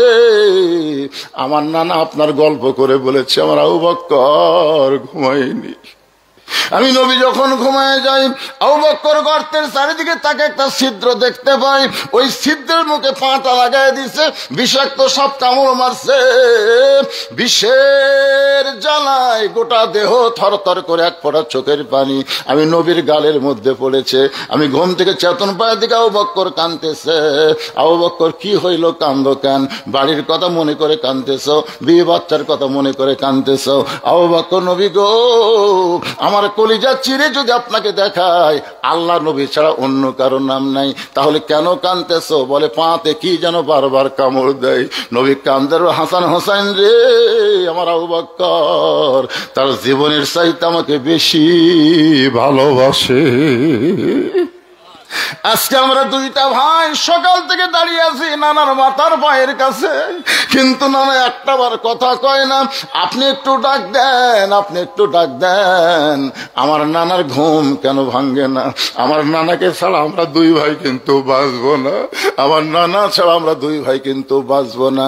সঙ্গে সঙ্গে হঠাৎ আবু বকর হাঁটু গেড়ে বসে নবীর কপালে একটা চুমা দেয়, বলে, ওমর, তোমার কথার সাথে আমি একমত। সুবহানাল্লাহ কবেন না? ওই ঘরের মধ্যে হাঁটু গেড়ে বসে নবীর কপালে চুমা দেয়, বলে, ওমর, তোমার সাথে আমি একমত। এখন আপনারা বলেন, নবী দাফন হবে না ঘুম থেকে চেতন পাবে? একমত, আর দুই মত নাই। হাসান হোসেনের হাতটা ধরে হযরত আবু বকর ঘরের ভিতর থেকে বের হচ্ছেন, কারণ হাসান হোসেন যেইভাবে হাত ধরেছে, এখন কি করবে? ওদেরকে তো ঝাংটা দিবার পারে না। একদিন আবু বকর রাদিয়াল্লাহু মসজিদের মধ্যে ঢুইকা দেখে আল্লাহ নবীর দুই উরাতের উপরে হাসান হোসেন বসে খেলা করতেছে। একজন দাড়ি ধরে টান মারে, আর একজন টুপি খুলে ফাইলা দেয়। নবী বিরক্ত না হইয়া হাসান হোসেনকে বুকের মধ্যে নিয়ে চুমা খায়। আবু বকর, নবী গো, এরা দুইজন আপনাকে যে সবসময় বিরক্ত করে, আপনার কি কষ্ট হয় না? নবী বলে, আবু বকর, আমার কলজা কি কোনোদিন তুমি দেখছো বাবা? আমার কলজা কি কোনোদিন দেখছো? আবু বকর বলে, রাসূলুল্লাহ, ভিতরের কলিজা আমি কেমনে দেখবো? রাসূল কয়, আবু বকর, আমার হাসান হোসাইন হইল আমার কলিজা। এখন সেই দুই কলিজা আবু বকর হাত ধরেছে, ঘরের ভিতর থেকে সেই মাত্র বার হয়েছে, সমস্ত সাহাবেরা বলতেছে, আবু বকর ভাই, তদন্তের খবর কি? নবী দাফন হবে না ঘুম থেকে চেতন পাবে? আবু বকর বলতেছে, এই উত্তর আমি দিব না, এই উত্তর দিবে নবীর সাহাবী জামাই হযরত আলী। সুবহানাল্লাহ কর না কেন? তদন্ত করলো কে আর উত্তর দিবি কে? এই যে দুইজন আমার হাত ধরছে, এই দুইজনের সামনে আমি তদন্তের রিপোর্ট দিবার পারবো না। তোমাদের সবার সামনে দেওয়া যাবে, কিন্তু এই দুটার সামনে রিপোর্ট দেওয়া যাবে না। এই জন্য আমি চলে গেলাম এই দুইজনকে সামলানোর জন্য। এখন তোমাদের তদন্তের রিপোর্ট দিবে হযরত আলী। আলী বলতেছে, কি বিপদ? তদন্ত করলো কে আর রিপোর্ট দিবি কে? ইয়া আইয়ুহাল্লাযীনা আমানুত্তাকুল্লাহা ওয়া কুনু মা'আস সাদিকিন। হযরত আলী কি রিপোর্ট দেয় আমাদের সকলের শোনার দরকার আছে না নাই? কারণ সামনে ইলেকশন হই ভাই। কি মনে করতেছেন আমার ভোট আমি দিব, যাকে খুশি তাকে দিব? তা না, দেখে শুনে দেওয়া লাগবে। এখন এই যে রিপোর্টটা হবে আপনাদের সামনে আল্লাহর কোরআন থেকে দিব, শুনবেন না? কারা কারা শুনবেন? আল্লাহকে একটু হাত দেখান তো দেখি। লিল্লাহি তাকবীর। আলহামদুলিল্লাহ, কলজা আমার খুশি হয়ে গেল। ঘড়িতে খুব একটা বেশি বাজেনি, কেবল 11:30 বাজছে। হিসাবে আপনারা 8 ঘন্টা ওয়াজ এমনি পাবেন। আমি 8 ঘন্টার বেশি করবো, অসুবিধা আছে? অসুস্থ মানুষ হলেও আপনাকে বসা দেখে কলজা ভরে গেছে, ওটা নেই, বসা নেই, পেশাব করাও পর্যন্ত নেই। মাত্র 3 থেকে 5টা মিনিট। এই যে এখানে আমাকে বলছে, হুজুর, যে ছেলেরা কষ্ট করে মাহফিল করলো, এই ছেলেদেরকে গান বাজনা করেনি, কোরআনের তাফসীর করতেছে, উৎসাহ দেওয়ার জন্য সবাইকে একটু বলবেন 10, 20, 50, 100, 500 যে যা পারে ব্যাগ নিয়ে আপনাদের কাছে যাবে, আপনারা আল্লাহর হস্তে দিবেন। টাকা দেওয়ার কথা শোনা কে কে উঠতেছেন? আপনি যদি টাকা না দেন, আল্লাহর ঠেকা আছে, কিন্তু আপনারই ঠেকা, আপনারই ঠেকা। আপনি আল্লাহ কোরআনে বলেছো, আনফিকু মিম্মা রাযাকনাকুম, আইয়াতি আহাদাকুমুল মাউত ফায়াকুল রব্বি লাউলা আখরতানি ইলা আজালিন করিব। মৃত্যু যখন তোমার সামনে চলে আসবে তখন তুমি বলবে, ভাই আজরাইল, খালি একটা দিনের জন্য আমাকে সময় দাও, আমার যা আছে সব আল্লাহকে দেবো। তখন আজরাইল একটা চড় মারবি, ওই এক চড়ে পেশাব পায়খানা করবে। অনেক লোক কিন্তু গোসল করবা যায়, দেখবেন পেশাবও করছে, পায়খানা করছে, করেনি? যারা গোসল করায় তারা জানে। আজরাইল, এই তুই কি কইলি যে আমার যা আছে আল্লাহকে দেবো? মানে তোর কি আছে? তোর কি আছে রে? তোর কিছুই নাই রে পাগলা, সব আল্লাহর। আল্লাহ তোকে আমানত স্বরূপ দিছিল, তুই আমানতের খিয়ানত করিস না আমানত রক্ষা করিস? এই যে এখন কোরআনের জন্য আপনাকে যদি কিছু বলা হয়, আপনার যদি না দেন, আমানতের খিয়ানত হলো। কারণ টাকার মালিক আপনি, কথা কন না কেন? আপনি টাকার মালিককে।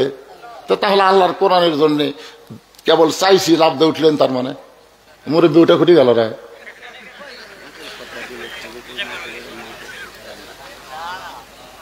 এই ছেলে বেড়ে কোথায় তোমরা? কুটি বাবা, তোমরা কি লিয়ে নামবা? বস্তা না ব্যাগ?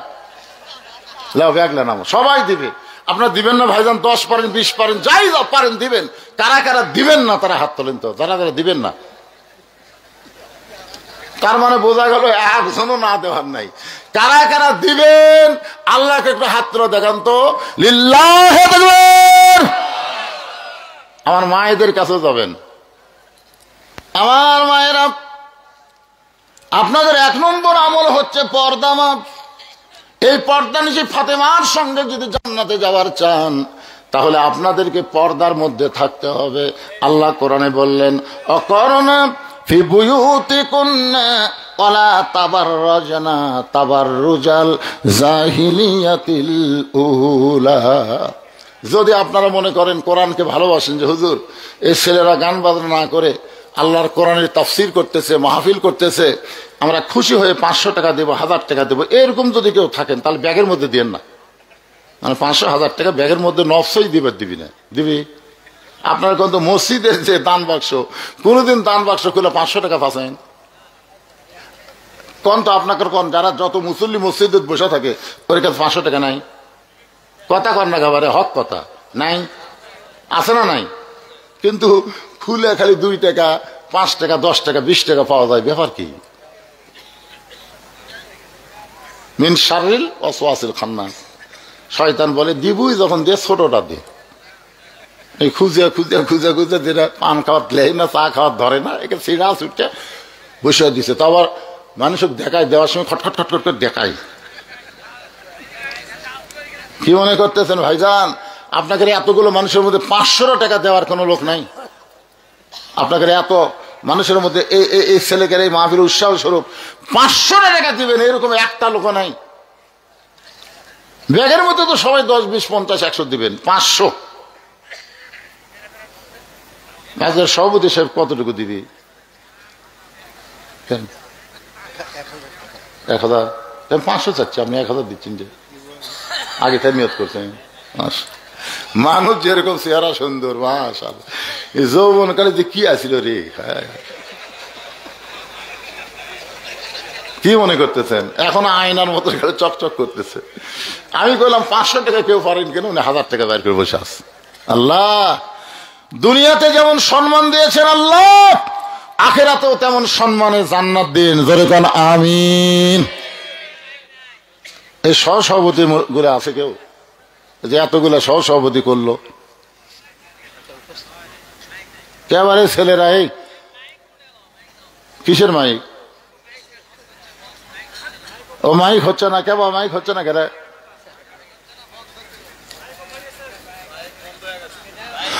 একটু জিকির করেন, লা ইলাহা। এখন হচ্ছে লা ইলাহা ইল্লাল্লাহ, লা ইলাহা ইল্লাল্লাহ, লা ইলাহা ইল্লাল্লাহ, লা ইলাহা ইল্লাল্লাহ, লা ইলাহা ইল্লাল্লাহ, লা ইলাহা। এই যে আপনারা ওঠেন না, ওয়াজ কি শেষ? এটা কি মাদ্রাসার আদায়? এটা কি মসজিদের আদায়? এটা তাফসির মাহফিলের সামান্য 2-4 মিনিট ব্যাগের আদায়। ওটা বসা করেন কেন বাজান? তদন্তের রিপোর্ট শুনবেন না? আপনাদের কি মনে হয় নবী মরে গেছে?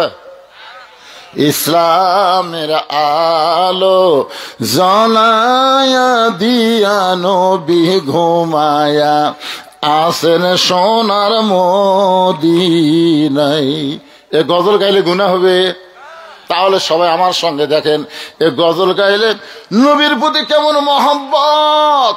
আল্লাহর কোরআনে আল্লাহ বলেছেন, উপায় নাই রে, উপায় নাই রে, উপায় নাই নবী বিনে আল্লাহ পাওয়ার উপায় নাই। পাবেন নবী বিনে আল্লাহ পাবেন। 68 সাল 1968 সালে আব্দুল আলিম দিনাজপুর জেলা স্কুলে একটা গান গাইছিল প্রথম। তেবারে মাইক আলা ভাইরে, ওরা কয় মাইক নাই রে, যাও তো ওইদিকে যাও তো।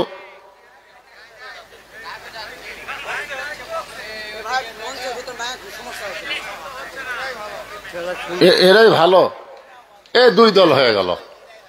এত কিছু বুঝে কেবল আমি এক দলত দিয়ে আসতেছি, কোনো দেখে এখন এটাই ভালো, ওই কই শোনা যাচ্ছে না। কি এক সমস্যা হলো রে।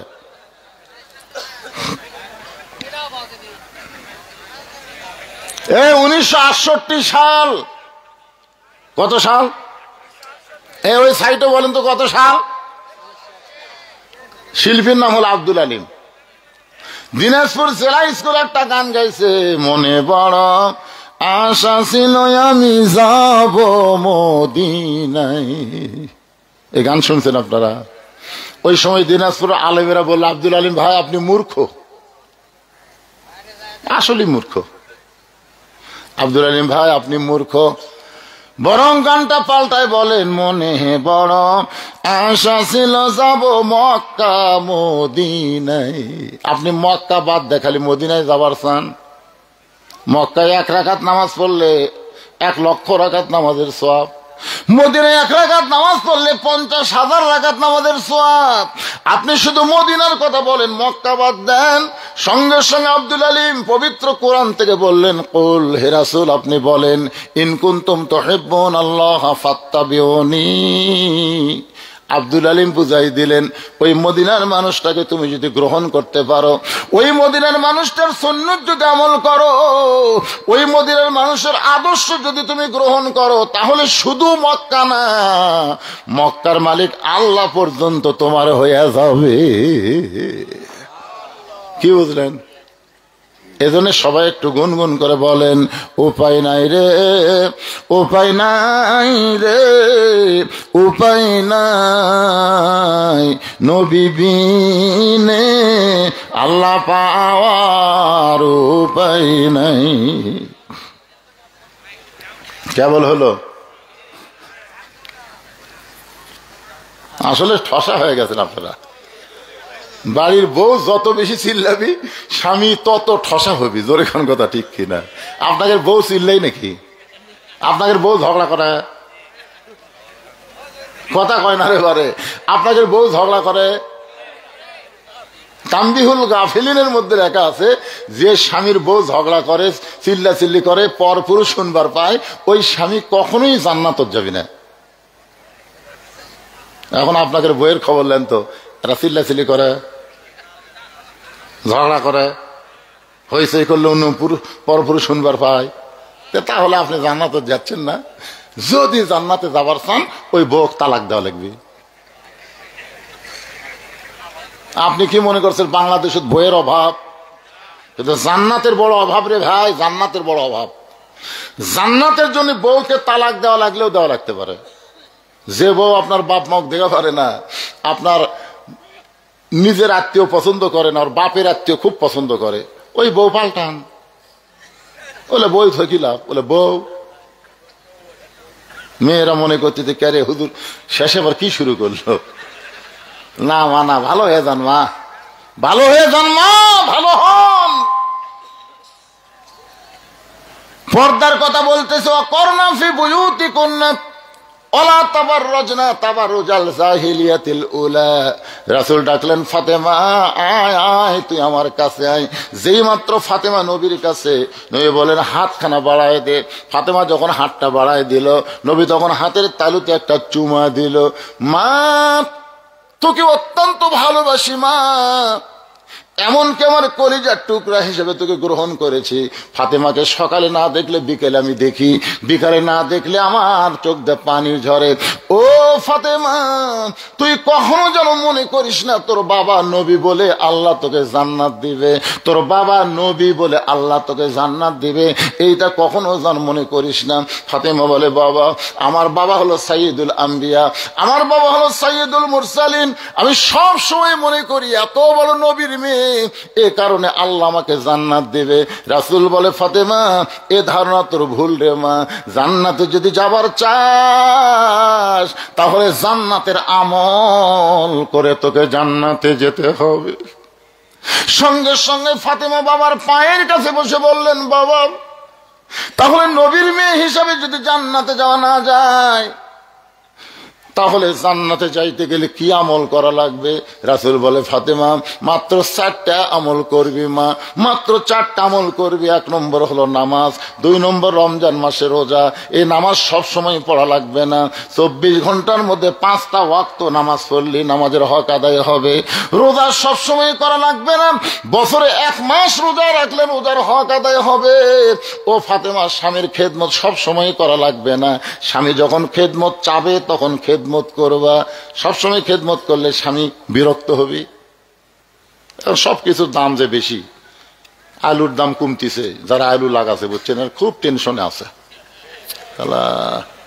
হঠাৎ এত আলু লাগানো রে, আলুর দাম কমতিছে, রাত্রে শুয়ে থেকে আলুর চিন্তা করতেছে, বউ আসা খেদমত করতেছে, মাথা টিপতেছে, পাও টিপতেছে, বুঝবার পারছে যে এখন খেদমত মানে ওই কাম। বউ কই ঘুতা, এই যে জানিস না টেনশনে আছি আমি, তোর খেদমত লাগবে না, সাইডে শুয়ে থাক। জিনিসপত্রের দাম যখন বেশি, কামাই তখন কম, মরদ মানুষের মন ভালো থাকে কম, আর ওই সময় খুশখুশ করতেছে যাতে তোর খেদমত লাগবে না। এই জন্য রাসূল বলেছে, স্বামী যখন খেদমত চাবে তখন স্বামীর খেদমত করবে। তাহলে 24 ঘন্টার মধ্যে 5 বার নামাজ পড়লে নামাজের হক আদায় হবে, বছরে 1 মাস রোজা রাখলে রোজার হক আদায় হবে।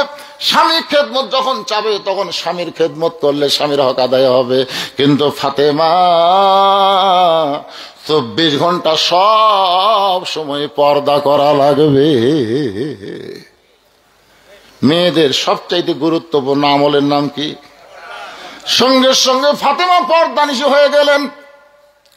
ও মায়েরা, মনোযোগ দিয়ে শোনেন, এমন পর্দানিশী হলেন, গভীর রাত্রে হযরত আলীকে বুকের মধ্যে নিয়ে কপালে একটা চুমা দেয়।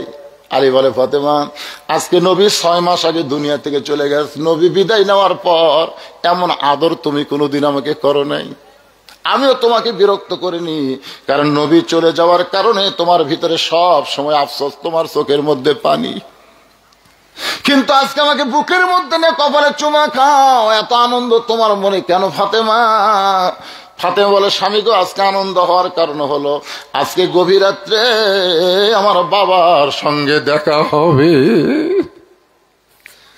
যেই মাত্র কইছে আজকে গভীর রাত্রে আমার বাবার সঙ্গে দেখা হবে, আমার মৃত্যু হবে, সঙ্গে সঙ্গে হযরত আলী ঠাস করে পড়ে গেলেন ঘরের মাঝায়। ফাতেমা মুচকি মুচকি হাসে, কারণ মনে বড় আনন্দ, আজকে বিশ্ব নবীর সঙ্গে তার দেখা হবে। জোরে কোন সুবহানাল্লাহ। হযরত আলীর কপালে চুম্বন দেয়া বলে, স্বামী গো, এমন করে আপনি কেন পড়ে গেলেন? আপনি কি জানেন না এই দুনিয়া থাকার জায়গা না, এই দুনিয়াতে যারা এসেছে তাদেরকে যাইতেই হবে। আপনারা কি মনে করেন দুনিয়া থাকার জায়গা?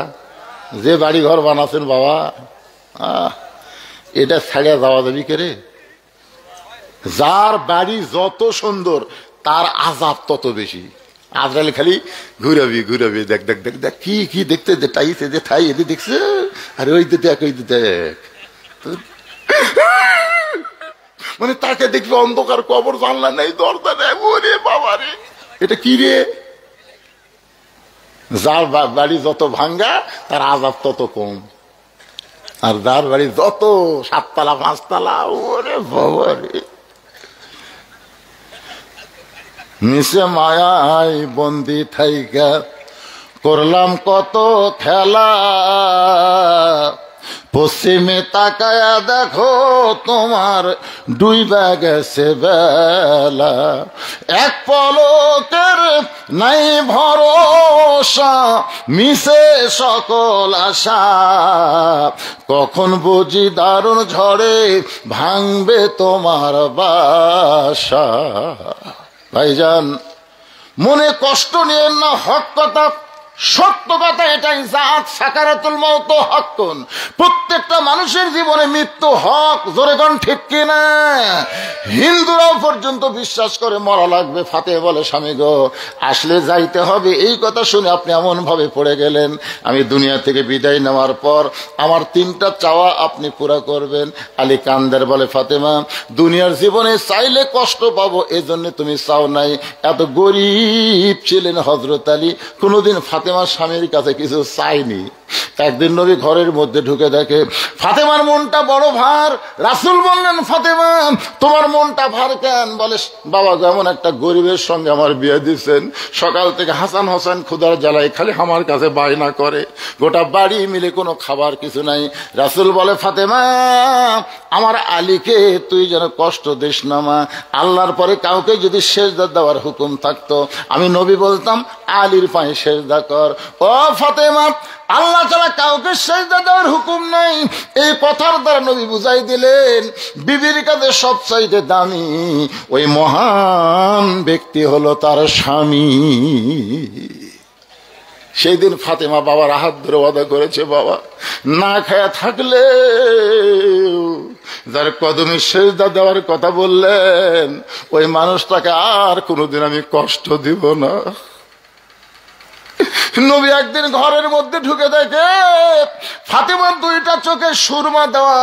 রাসূল মুচকি মুচকি হেসে বললেন, ফাতেমা, তুই এত সুন্দরী মা, তারপরেও তোর চোখে সুরমা দিয়েছিস? ফাতেমা বলে, বাবা, আল্লাহর শপথ করে বলতেছি, আমার চোখে সুরমা দেইনি বাবা।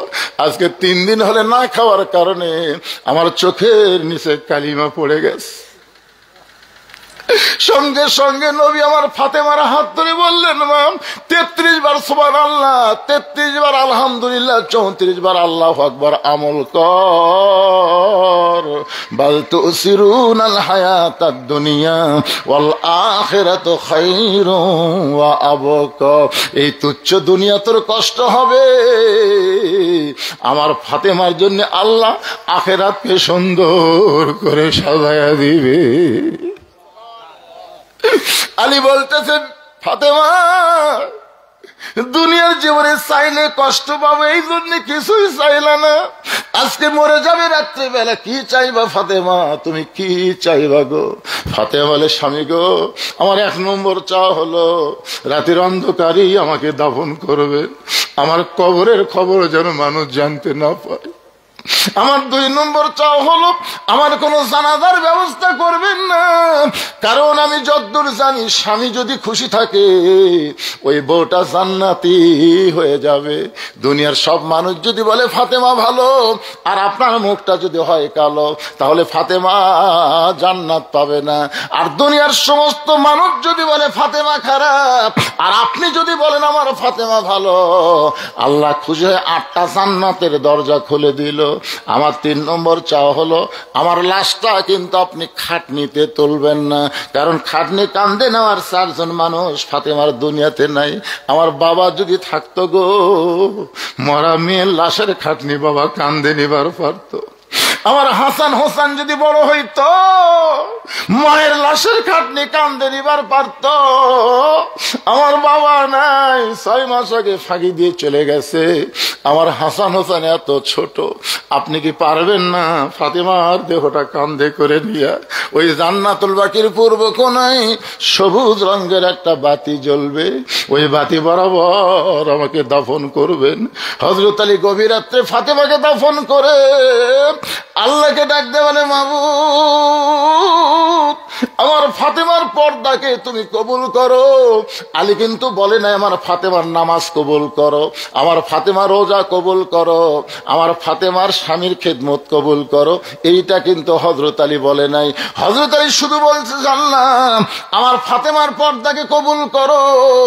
এই দোয়া করার সঙ্গে সঙ্গে তাকায় দেখে সামনে কয়েকটা পুরাতন কবর দেখা যায়। এই মাত্র নতুন কবর, সেই কবর আর জান্নাতুল বাকির মধ্যে নাই। পুরাতন কবর নতুন কবর কোথায় গেছে? গোটা জান্নাতুল বাকি হযরত আলী দৌড়ায় আর বলে ফাতেমার কবর, ফাতেমার কবর। কে যেন ডাক দিল, আলী রে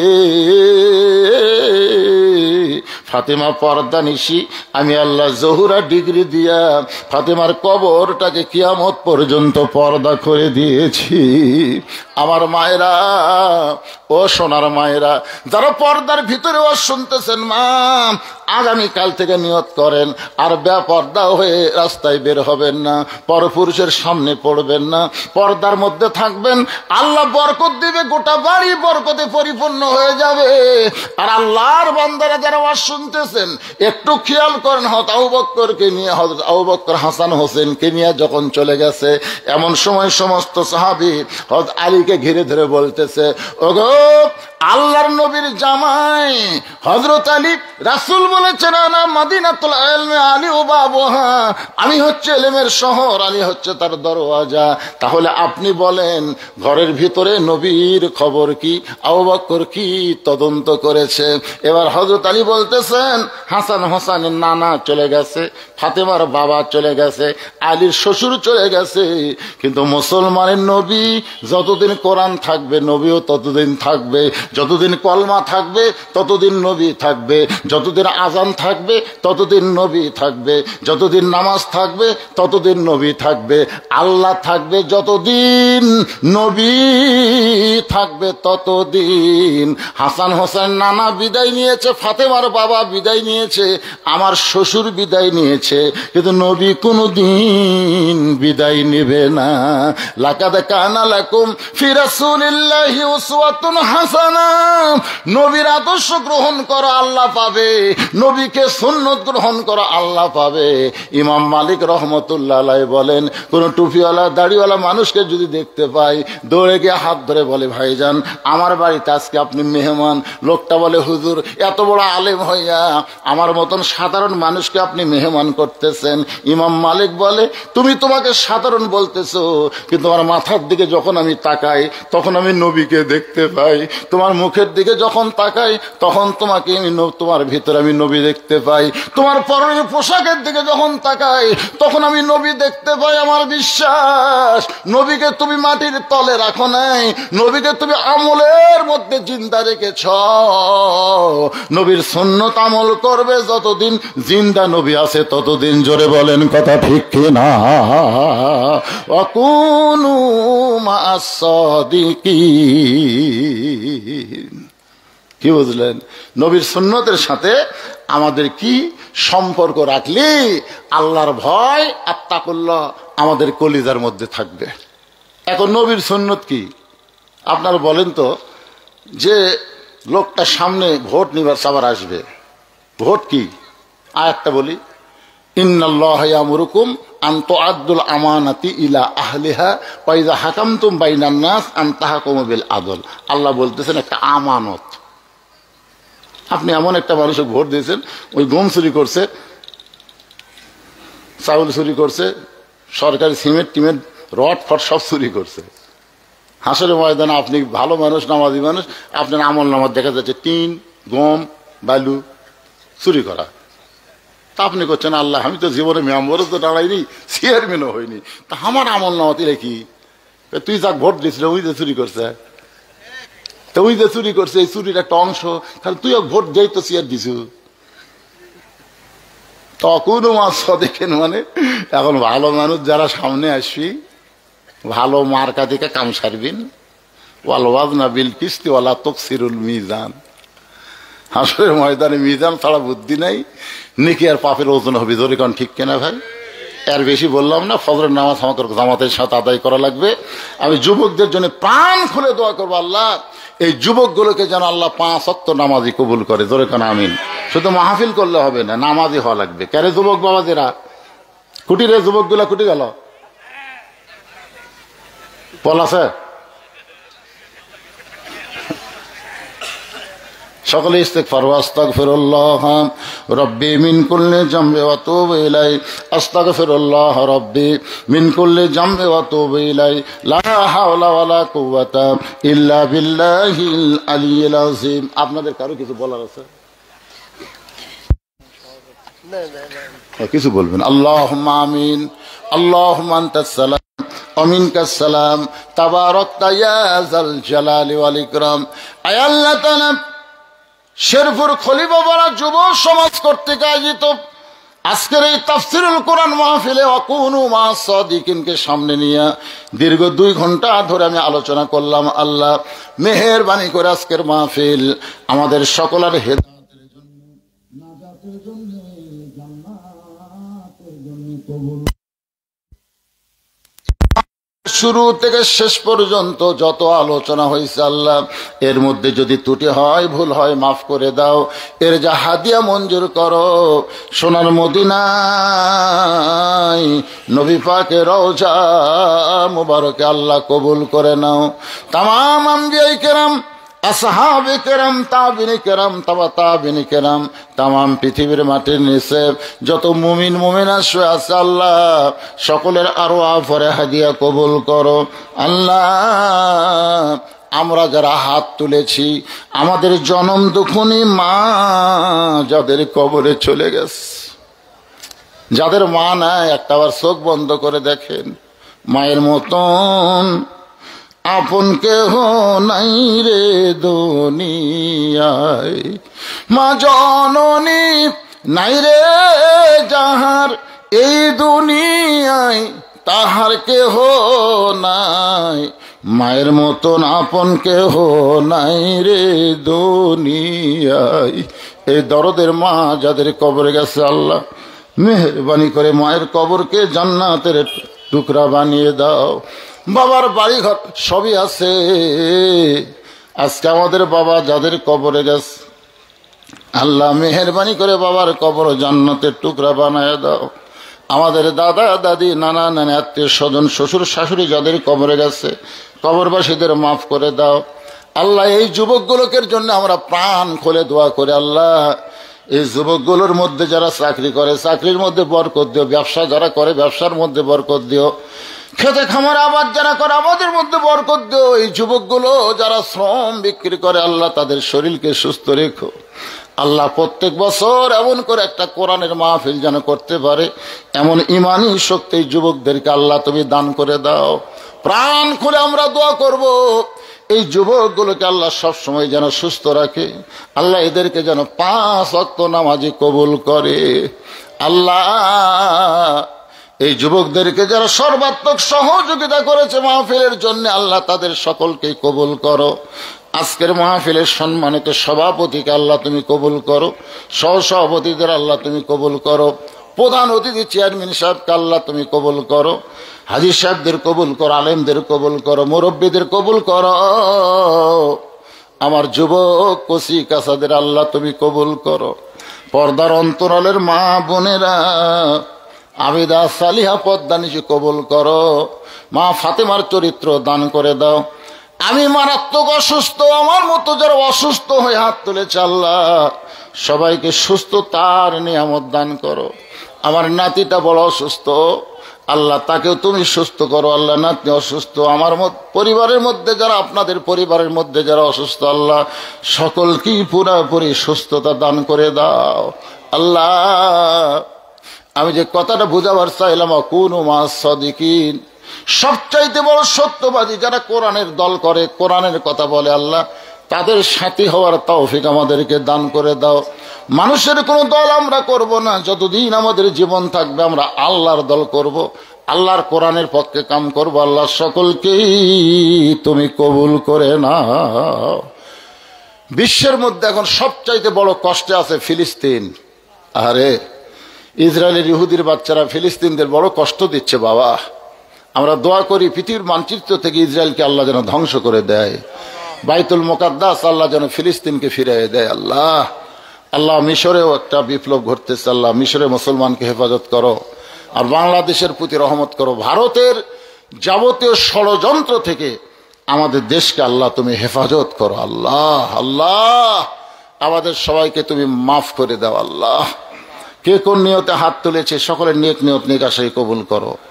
যেদিন আমাদের মৃত্যু হবে দিনটা যেন জুমার দিন হয়, মাসটা যেন রমজান মাস হয়, ইমানের সাথে ইজ্জতের সাথে মুসলমান হইয়া দুনিয়া থেকে বিদায় নেওয়ার সময় আমাদের সকলের জবানে জারি করে দিও লা ইলাহা ইল্লাল্লাহু মুহাম্মাদুর রাসূলুল্লাহ সাল্লাল্লাহু